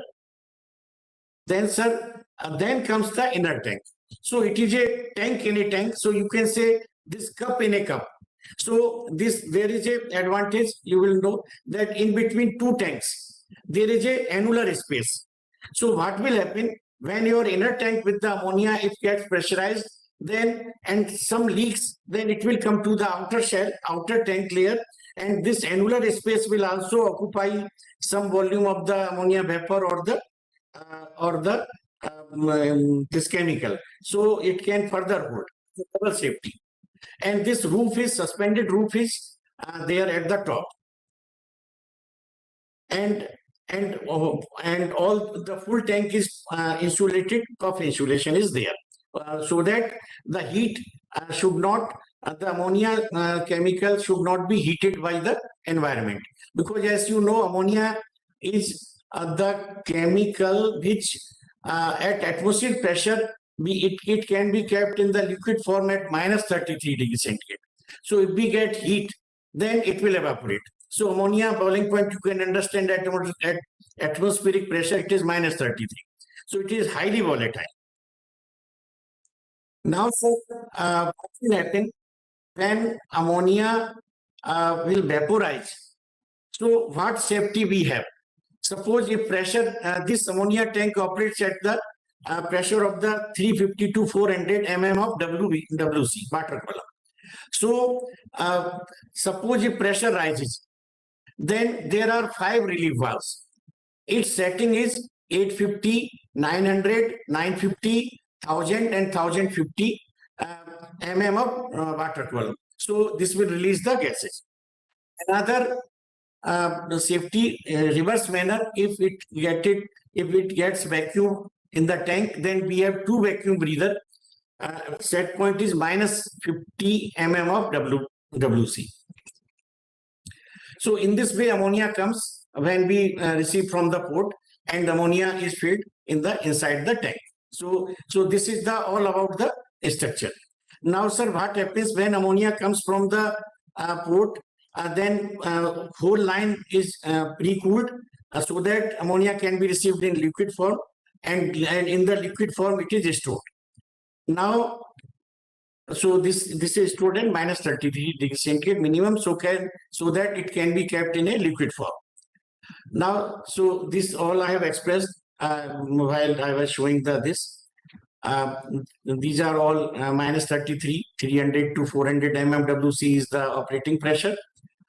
This ammonia MSDS is material safety data sheet. Its threshold limit is 25 mm. This is the limit at which any person can work for 8 hours. And this is short time exposure limit is 35 mm. And IDLH, immediate danger to life and health, is 300 ppm. Exposure limit lower is 16 and upper explosive limit is 25%. And its auto ignition temperature is 651 degrees centigrade. So now there are many instrument control have been given on this tank for the safety. Level measuring, inner tank is provided with servo type fluid operated. So instrument control, level control is there. So that is also given. Pressure gauge is given. So all this is all equipped with the pressure and temperature control. Under normal condition, pressure control of vapor in the tank is achieved through. So if any vapor is generated, then for compressing those vapors, we have refrigeration compressors.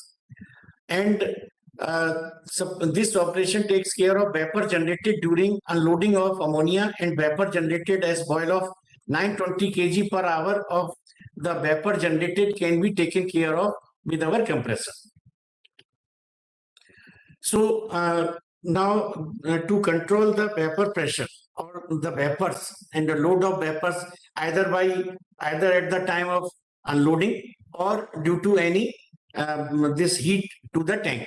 So what we have equipped, that is more important, that we can assure that nothing will happen at our plant, that we have 4 compressors, refrigeration compressor of 2.5 metric ton per hour, And another is a smaller compressor, 0.619 mtph, which is mainly kept at the for operating. This smaller compressor is sufficient to maintain the vapor pressure.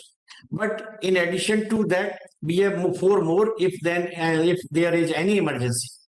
Ammonia is burned if pressure rises. Suppose this working pressure is 300 to 400, and if pressure rises above the 750 mm of the water column, then this ammonia is flared in the flare stack, which is at 61 meter high. So we can burn ammonia if pressure rises. And safety valve further pop up when pressure rises to 850 in the 5 safety valves separately, which are in a discrete manner. So failure of vapor compression freezer system, when it can happen, so we have backup power also for this refrigeration compressor. We have our own power plant. We have our own this power grid supply also. And if even that fails, then we have 2.5 megawatt our this DG set. So power failure will not be will never be the cause to run the compressor and to compress the vapors and to maintain the pressure. Other safety measures at IFCO Paradip. So this till now I have told you about the handling of ammonia. So general measures, on-site emergency plan is there. We conduct mock drills every month on different scenarios, including 2 which are the compulsory as per the statutory requirements. Full-fledged fire station with fire tenders also is equipped 24/7. Fire hydrant system is there. Safety showers provided near all storage and plant areas. Wind socks installed for wind directions. First aid center and township hospital. Breathing apparatus, ALVA set, online air respiration system, and MSDS material safety data sheet made available in local language as well as in Hindi and English. So this I have already shown to you, expressed you. This is the flare stack in the first photograph. When pressure rises, then we can burn in. Safety valves and vacuum breather valves are shown in second photograph on the tank. These are the 5 safety valves, and 2 vacuum valves are the opposite side. Then ammonia sensors are there. If there is any ammonia leakage, there is ammonia sensor. This ammonia sensor will give indication in the control room, and as soon as this ammonia sensor buzzer or alarm pops up, then there is a sprinkler which automatically gets on. And portable gas detector are also there to identify that how much ppm ammonia is there in any area or any vicinity. This wind socks also provided for the identification of the wind, and ammonia water curtain system for pumping area. As soon as this ammonia is sensed that ammonia is more or leakage is there, then automatically this sprinkler system comes on. This self-contained breather apparatus set is there, and gas tight suit is also you are seeing in the 4th photograph. By wearing this, anyone can work in the ammonia leakage area, and maintenance people can control the leakage or to attend any problem. For combating, or as we're telling, I was discussing that firefighting team emergency command structure. Our unit head is with the worksman controller, safety engineer will be the site incident controller. Then we have made our 4 teams: combat team leader, rescue team leader, auxiliary team leader, first aid and medical team leader, and they have their own members. So whenever on-site emergency occurs and we declare, then all these teams, and we do frequently our mock drills, and we have seen all are aligned, all are working. So this readiness is required, alertness and preparedness. Firefighting equipment, we have 3 tender and 1 fire jeep. And this is the huge list of the equipment: fire tender, fire jeep, fire extinguisher, portable water monitor, VA seat. All we have: ear muff, ear plug, full body harness, safety goggles, chemical splash. I'm not reading full: face shield, safety helmet. So this all we have in sufficient quantity to handle any emergency. Fire protection system, we have 6,600 meter cube of water storage capacity, 310 numbers of fire hydrant, 16.5 kilometer lengthy fire hydrant network, 100 numbers of fire hydrant hoses, water jet monitors 33 number. So in there are pumps also, 4 numbers of electrical driven pumps at 270 meter cube per hour, 2 numbers of diesel pump are also there, 2 numbers of electrical driven jockey pumps which are portable to any place. Other facilities, resident doctors, visiting physician, hospitals. This is first aid at township and the plant in the industry plant area also. Ambulances 24/7 medicine. So we have 20 beds, male and female wards at our hospital also. We have our mutual aid partners in all the mock drills. The information goes to all. Paradip Port Trust, IOCL, PPL, phosphate, this Paradip phosphate.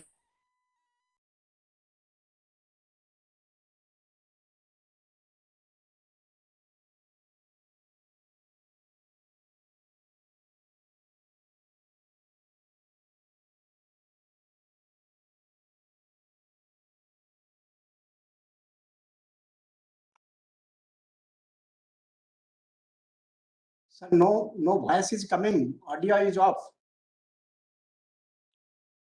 Could you hear us? So that shows that all this Paradip mega hazardous industry zone can handle.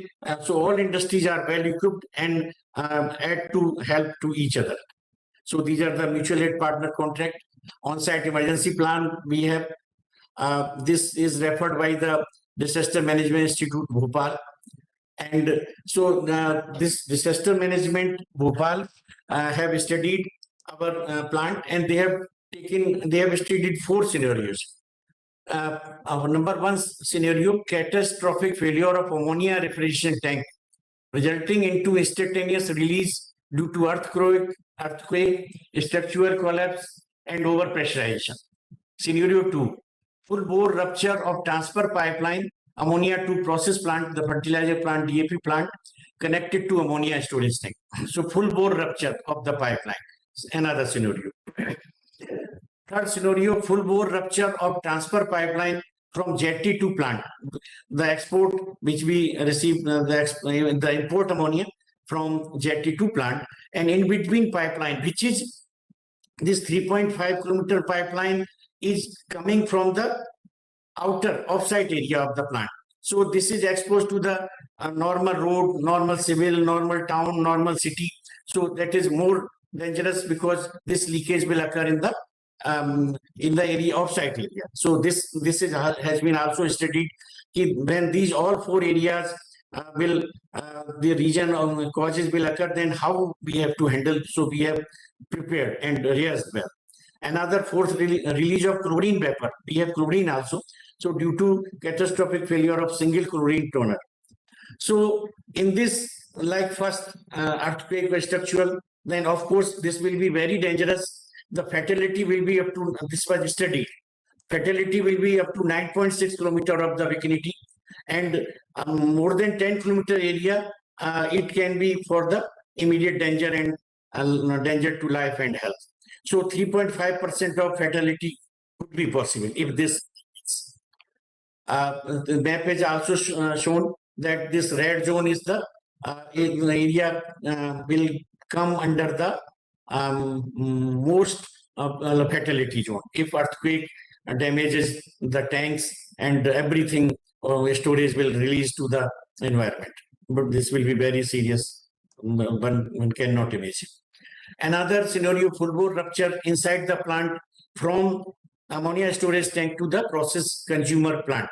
This will be a bit controllable. Only 300 meter area will be fatal, and rest will be controllable. As you are seeing in the graph, this red area 300 meter, this is the main fatal. Otherwise, for another 1.9 kilometer, it will be 300 ppm greater than immediate danger to life and death. And yellow region is safe with short-term exposure for up to 35 mm. So this scenario is controllable, and further we can improve on. Third scenario, full bore rupture of transfer pipeline from jetty to ammonia storage. This is also 1 kilometer will be the fatal, 3.7 kilometer area will be the red, 1.1 kilometer will be fatal. This 3.7 kilometer area will be under IDLH and yellow area will be the safe. Fourth scenario, release of chlorine. Chlorine will be 35 mm limit. This could be more dangerous or fatal, 5 kilometer, and away from the 1.5 for another 2.6 kilometer. This will be the IDLH and no death. So this can also, and we have many times. So this is the chlorine scenario. We have many times rehearsed about the chlorine toner, that there is a chlorine toner leak and immediately we rush and there is a cap we can put on the chlorine toner to arrest the chlorine toner leak. And we have sodium hydroxide tank also just to lift and dip into that to arrest. So we have all other facilities so that chlorine toner, one chlorine toner is of this 4 and 9 ton that can be controlled easily, and we have rehearsed many times. So we hope that chlorine scenario is also well controllable. These mock drills we do on site emergency drill on ammonia leakage. This we have done on 8th March. This we have done on 3rd August. This mock drill was under the ADM office. The first one is the ADM off-site emergency was taken outside from. This was the same scenario which I was telling, that from the port to the plant. When we import our gas, then around 3.5 kilometer area is is offsite inside the city. So our district administrator decided to do the mock drill there. So this is the ADM office discussion is going on, and second and third photo you can say outside the pipeline which is coming along this structure, and we have done this mock drill. So offsite disaster mock drill. It was on that day. It was successfully coordinated and successfully done. And so, by doing a successful mock drill, we can achieve some confidence that in the actual scenario we can control. Monthly mock drills in different plants for better preparedness is also conduct. We conduct the mock drills in silent hours also, like 11 p.m. or without telling anyone. Only few knows that we are doing silent hour mock drill. So these are mock drills. This is the chlorine toner mock drill. Applying the cap to arrest. Mock drills conducted in sulfur silo, because sulfur is by friction it catches fire. So in sulfur silo, a sprinkler system is there, as you are saying, and there are fire sensors also. So if fire sensor senses, automatically sprinklers gets on. So these measures have been taken. This is the same silent hour mock drill at 11 p.m. in the midnight, and all this is the final discussion. And at the time after the closing of mock drill, you are seeing in our emergency control room at fire and safety building, all have come and discussing how we have controlled. And sir, sorry for the interruptions. Please try to conclude. We are approaching to the 1 or 2 side, 1 minute or 2 minutes, mainly, sir. Thank you, sir. Okay. Sir, ammonia leaflets for general people awareness we distribute in the villages in their local language, so that our community should also be aware that what ammonia can cause, what chlorine can cause.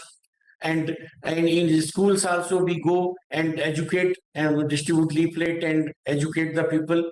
And these are the key takeaways, like CVRN risk, stay up updated, aware, evacuation should be and know your warning systems, participate and coordinates. Sir, by the way, we end up this slide as a thank you. But sir, if you permit, we want to tell one more thing, that IFCO is producing nano urea and nano DAP. So this 500 ml bottle is equal to 45 kg of bag.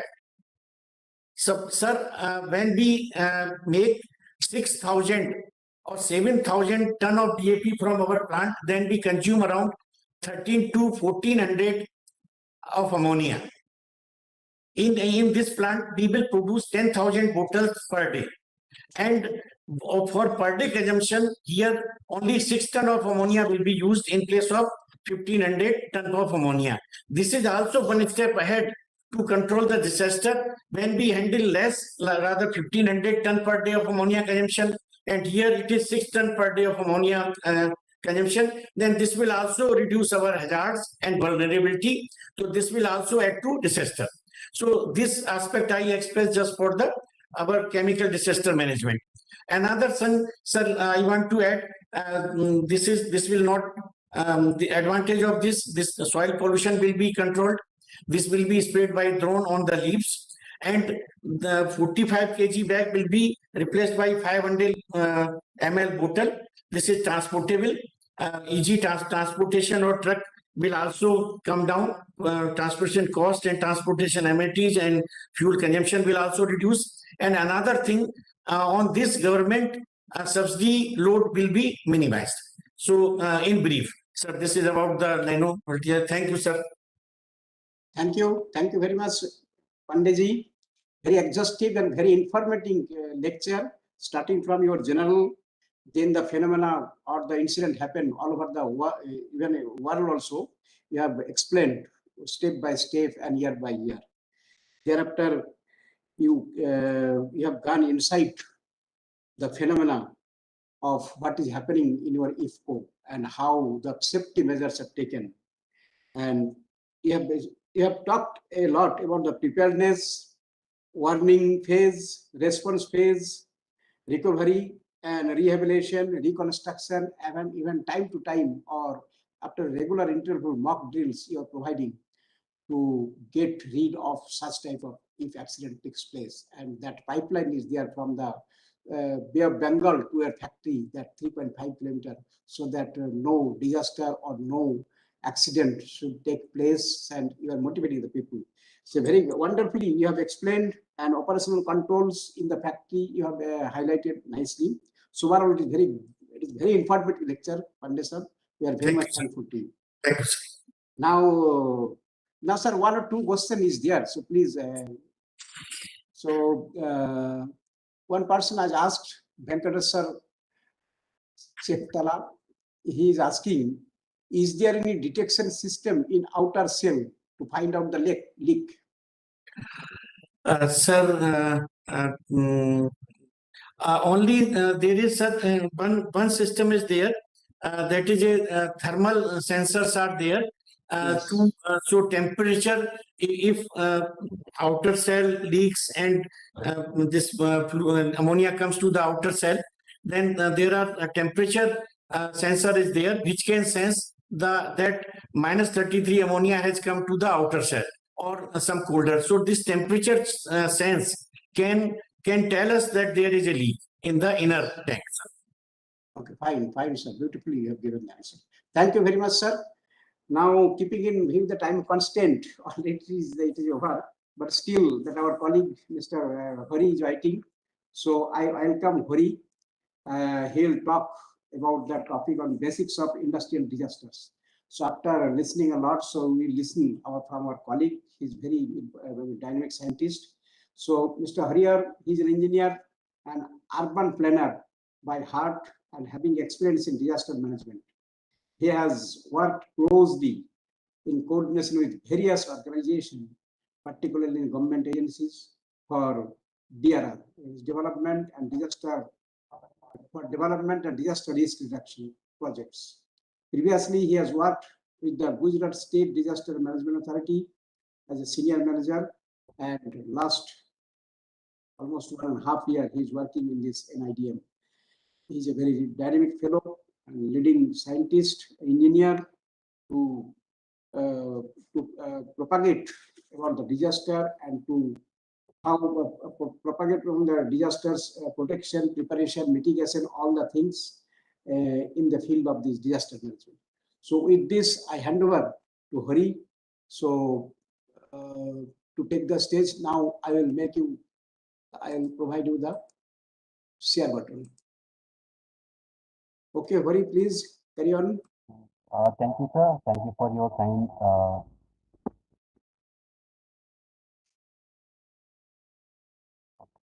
Just give me a second, sir.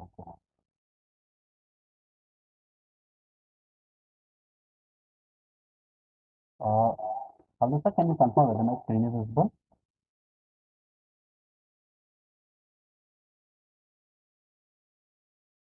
Hello, sir. Yeah, it is coming, but your voice is distorted, Mr. Hari. Voice is not in proper audible. It is distorted in.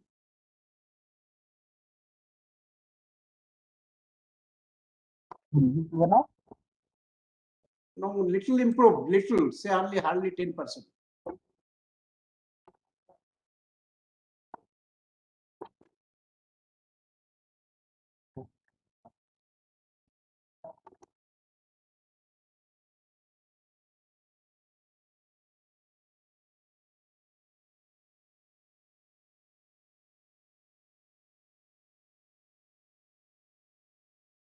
Slide is visible nicely, good slide you have prepared, but your voice is been not breaking, but totally blurred.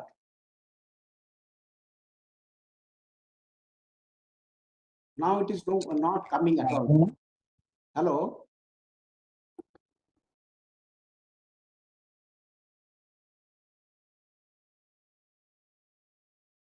Can you hear me now? Yes, little improved. Okay, please carry on. Let's see in the Okay, after passing time, let it improve. Sorry for the, I think there is an issue with my network. That's why there is a problem with my network. So, yeah, my because Mr. Sinha and then Mr. Rajesh Pandey clearly explained their experiences with dealing with the industrial sector. Today I'm going to share my views, like as a disaster management profession, along with the dates of other like specialties, as Harvesta mentioned today, the Hindi Diva. At the same time, there is one more specialty of this day. Like if you see, around on this day, around 25 years back, like on September 14, 1997, there is a huge explosion happened in HCCL plant, which mentioned by General in 2002 also. So around 6:15 a.m. in the HCL plant of Vizag, there is a huge blast, which led to a casualty of more than 60 people. And the people who are living in that area, they said that the sounds of the blast has been heard by the people who are about 20 kilometers from the incident site. So, and if you see the major reason for the blast is like there is a leakage in the pipeline from the port to the storage. So this is also one of the kind of the specialty of the day today, which we can remember the previous incidents also. Uh, if you see present Indian scenario, there are around 40,000 plus other chemical industries with around 3.3 million workers. At the same time, we have 1968 major accident hazards spread across the 320 districts, and there are around 171 districts have more than 5 MAH units. That means here in the the map of India, you can see the concentration of different MAH units located, and you can see the higher portion is like Gujarat and Maharashtra region, and then Rajasthan, Andhra Pradesh, Tamil Nadu regions also having the MAH units of 100 to 250. So the even country's development is depends on this industrial activities and then production and manufacturing. But at the same time, that development also you see for every coin they have two sides, like head and tail. Like that, on the one side of development, there is always incognito or hazards are there. So, in my previous speakers also clearly mentioned, that's why I want to give a glimpse what kind of hazards and risks can found in this kind of MAS units. If you see, I classified into four types, like due to natural causes, due to man-made causes, or like operational, and due to man-made causes, natural, and additional emergencies specific to offshore installations and external causes. And if you talk about the due to natural causes, like floods, tsunamis, cyclones, earthquakes, lightning, and extreme weather events and climate change. And if you talk about the operational man-made causes like like fires, oil and gas well blowouts, like due to operational failure and explosions. These are the kind of hazards, like man-made hazards due to operational failure. And at the same time, you see man-made causes like civil disturbances, terrorist attacks, bomb blasts, and strikes and sabotage occur. These are also one kind of hazard which can lead to a kind of chemical disaster. And there is one more missing term used to not consider while making the plans is like additional emergency. Sometimes because of some collisions and crashes, the pipelines, maybe the industry may impact, and then the loss can be in a like on a higher scale. So these are the total hazards and there is a probability. It's not like that it will happen, but for any kind of industry there is a probable hazard. And if you see, there like you have like India have a there are like a very huge history of dealing with this kind of disaster coming from the Bhopal gas tragedy which happened in 1984. After that, like in the after we have gas leak in Tughlakabad, and recent you can see the LG polymer incident which happened in 2020, which killed more than 12 and then more than 500 people were felt the symptoms of injury, symptoms due to the gas leak. And after that, there is one more incident of leak in the industry, one of the special economic zone in Visakhapatnam district, which affected the people who are working in that area. So these are the there are if you see papers if you see the daily newspapers, there are so much if you see on a frequency for every month, you can see this kind of incident, like either it can be a industrial fire incident, either it can be a gas leak, either it can be a chemical tanker leakages. This kind of incidents are reporting in infrequent. So if you talk about so these are the incidents happen. So in the first time we talked about what kind of hazards we have and what are the reasons and what kind of exposure it will create. If you see the exposure pathway, like in process of a chemical hazard, if you see the first portion is production, where the factory personnel, the people who are working in the industry, which get to the exposure, and transportation, where the handling of the material, the hazardous substances like the transporters, the officials, and then the sales staff, etc.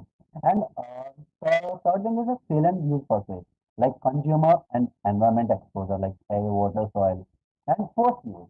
Like after the use, what kind of exposure it will get? Society exposure, neighborhood, like downstream population.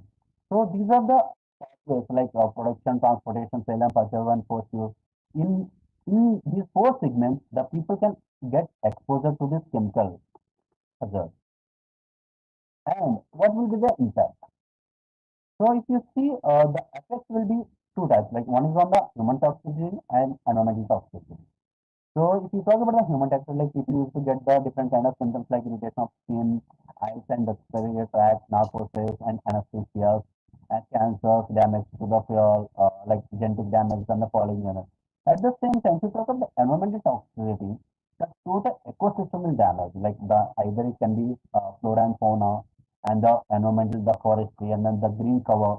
It will like very the loss can be in a high scale. And if you talk about the chemical risk management, in perspective of directly in relation to the chemical substances. If you see, there are three terms you used to see. One is like chemical hazard, exposure, and effect. So in terms of chemical hazard, what kind of hazard level substances released or is the main culprit for this kind of hazard. And exposure. Exposure here we used to look after what kind of dose or concentration and duration. Whether it is like one time or several times or short time or long time. Based on the chemical hazard, the level of hazard substance and the exposure, like dose and concentration and duration.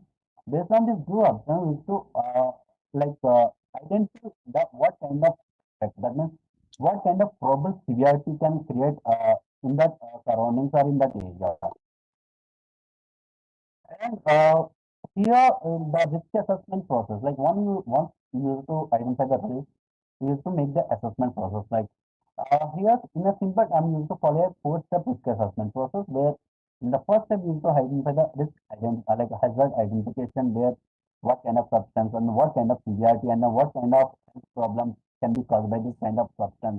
And we used to do the exposure assessment. That means how much of the pollutant can like impact the population, and then what kind of population, like the vulnerable population residing in that the high vulnerable area, and at what like certain quantity, for example, per se, the amount of chemical or any substance used into the like exposure to a population, like for a certain person, to a specific time period, what kind of impact can create. And finally, we need to look after how many people can be exposed, the probable amount we need to look after. And then dose response assessment, like what are the health problems at different exposures and what kind of doses we have to prepare. And this categorization is the final step where you need to look after what kind of extra risk of problems in the exposure population. This is totally in terms of a health related aspect. At the same time, to talk about the other like ecosystem and then environmental aspect, we should do the same scenario like identification, assessment, and then calculation in a perspective of environment, what kind of losses can be created, and then what kind of impact will be on the future. And to talk about the controls, so you know in disaster management, you have to follow different.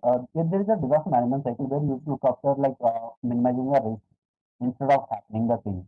So here for any chemical industrial event, we need to follow a hierarchy of controls. First thing is like we need to look after what by doing certain activities, is there any chance of lowering the toxicity level?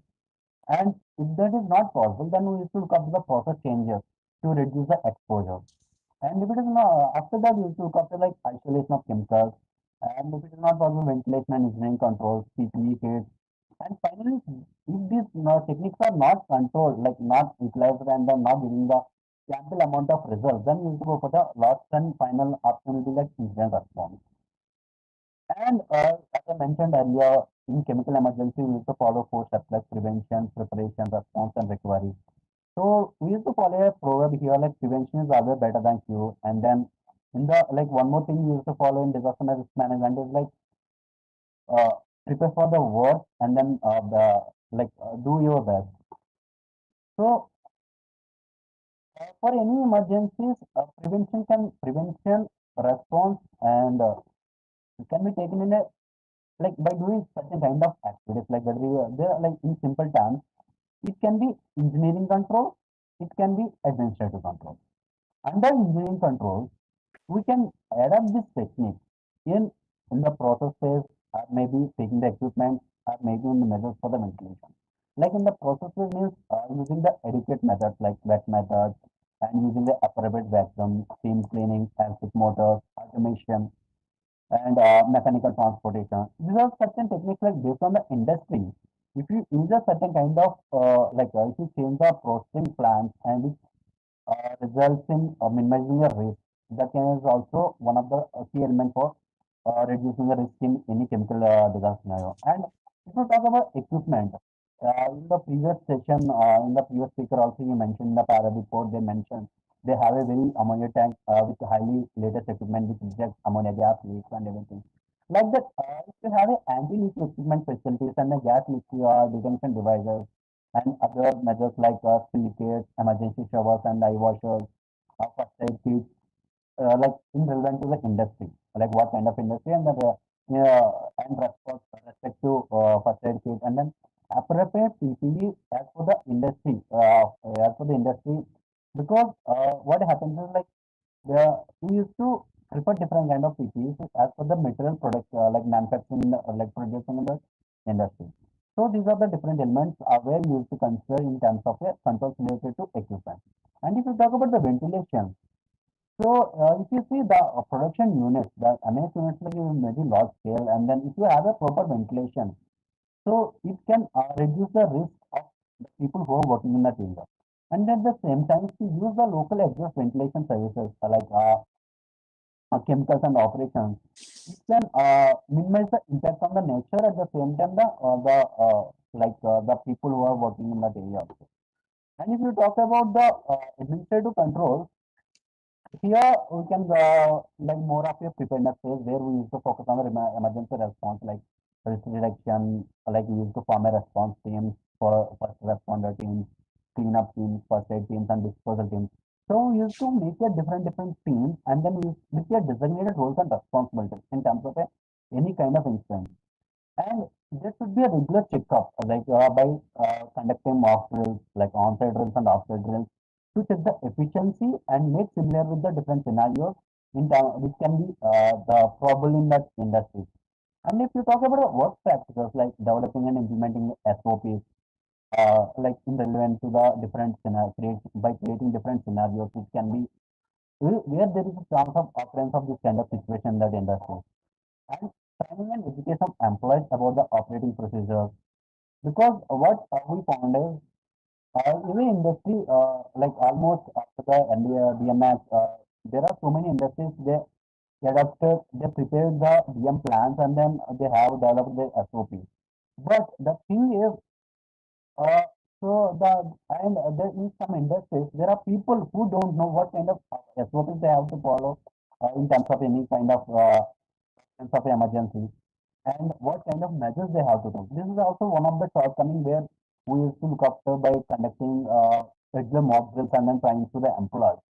And preparing and training for the emergency response for incidents such as spills, fires, and employees. So this is also like disseminating the knowledge and creating awareness to the people who are working in the location so that they can mitigate the risk to the maximum extent. I would like to conclude the session by saying that like what kind of common causes and chemical emergencies and what kind of activity can be done to prevent those activities. Like if you see the common causes like onset acts, onset conditions, or the force majeure. So if you talk about the onset acts, like people's actions, like if you see there are observed in certain industries that they have a very huge experience in working in those industries and then they felt like so these are like small minor things and then it won't get it won't get a create that much kind of large scale impact on the industry. But those minor faults or problems in the industry in certain times leads to a big blast in the industries also. So these kind of behavior challenges also there to the working population. So how we can prevent this kind of unsafe practice like by developing the safety culture. Like even a small things like wearing a safety helmet, wearing the safety jackets and then PPE kits. Also one of the can create a very huge change in terms of any incident. And depending the safety responsibilities in your government, like defining clear-cut roles and responsibilities for every officer or every employee working in that, and establishing accountability for safety in our any industry. And if you talk about the unsafe conditions, like derived from the environmental conditions, like easiest to correct. So how we can prevent is like internal or external safety orders, implementing regular safety inspections. As we have every state authorities, they have a regulations regarding the safety inspections on regular basis, and at the same time adhering to the maintenance schedules for equipment also. And if we talk about the force majeure, like there are some an event outside of our own control, like if you see flooding, outside in industrial accident. If you see in industrial sector, like one industry is linked to the like next to the other industry. If there is a large scale incident happen in one industry, that can be a lead to some kind of impact on the nearby industry also. That's why this can be prevented through preparedness for a possible scenario, right? So here I'm saying like we should conduct a regular mock drill by creating a different scenarios where can be a probability of occurrence. So by doing this kind of regular mock drills and creating awareness to the people who are residing in the industrial areas, in the vulnerable area, and at the same time the working population who are working in that space should know what kind of SOP should follow and what kind of measure they should take during the like in industrial sector. So by following this kind of regular mock drills and then knowledge dissemination, we can reduce the risk to the maximum extent. So with this, I will conclude the talk. Thank you. Thank you so much. Thank you, Haldo sir. Okay, Hari, nice. It is wonderful presentation, and within the stipulated time, you have done a very nice, beautiful presentation. That is the starting from say exposure pathways, what are the effect, that risk assessment process, all those things precisely you mentioned, and hierarchy of the controls. That is prevention, preparation, response, recovery, all the things systematically you have appraised for the, especially for the alertness and for the prevention and for the for the public should be aware that this should be, we should gather the knowledge so that they can interact during the events if at all it occurs, and also administrative control, all the things you have wonderfully explained. So thank you very much, Mr. Hari. And common causes, that what are the common causes for the chemical engineering emergencies are also beautifully tabulated. Very nice things, Hari. Now, I could not find any question, Hari. If at all anything will come, we will answer them. Okay, thank you very much. Thank Dear you, sir. participants, for your energy and enthusiasm. We are also salute to you. So very beautiful performance. Due to you only we are getting energy. So to deliver, and as well as the speakers also.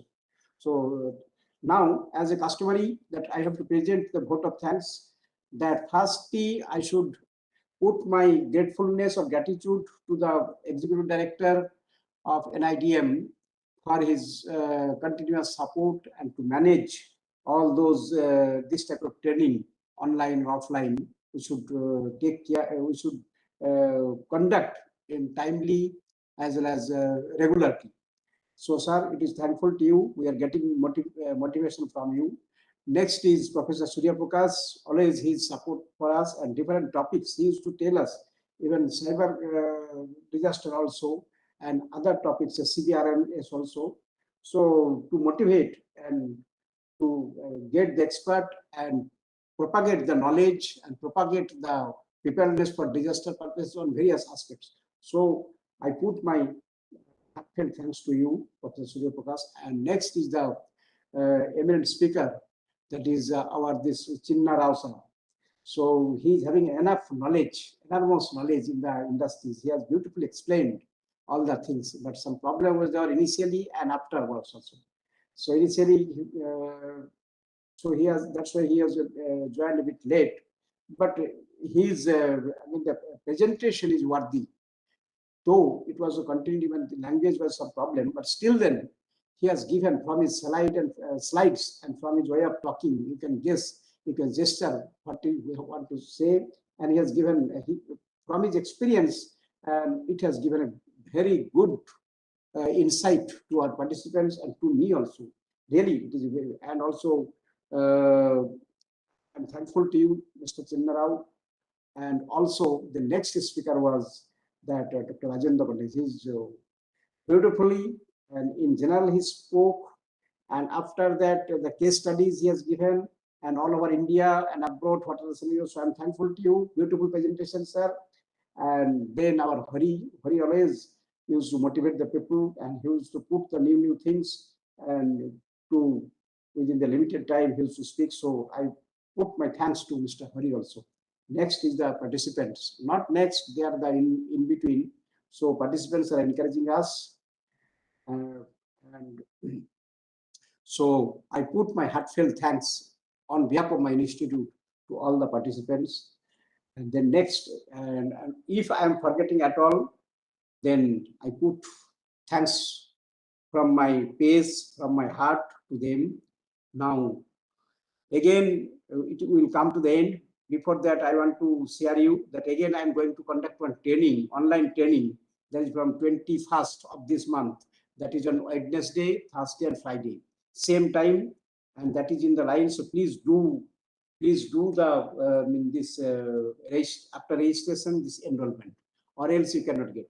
And also I have seen some other participants, so sometimes they were joining only 1 minute or 2 minutes, they are leaving. And also questions are coming that why they could not get the certificates. This is a wonderful, they should not ask like this. They knows the 60% presentation should be there in the same day.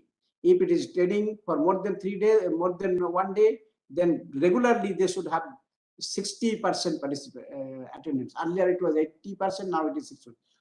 Thereafter, the certificate will be generated automatically, not by manually, by anybody's will. So you will get the certificate from the system as per your performance. Not like that you are joining something 1 minute, and leaving, and again you are saying something. And also this type of things, I put my appeal to you. So please digest, because Government of India is motivating us to motivate you and to inculcate the message to you that we should focus on this, say, Hindi Divas, 15th August, Republic Day, Mahatma Gandhi's birthday, like this. So very limited days are there. Of course, we are not conducting any yoga day also. So please be digestible. Hardly we are paying, say, 2, 3 or maximum 5 minutes. So please bear with us. So certificate will be generated automatically, and one person asked, that is, please share the attendance link. We cannot the attendance link.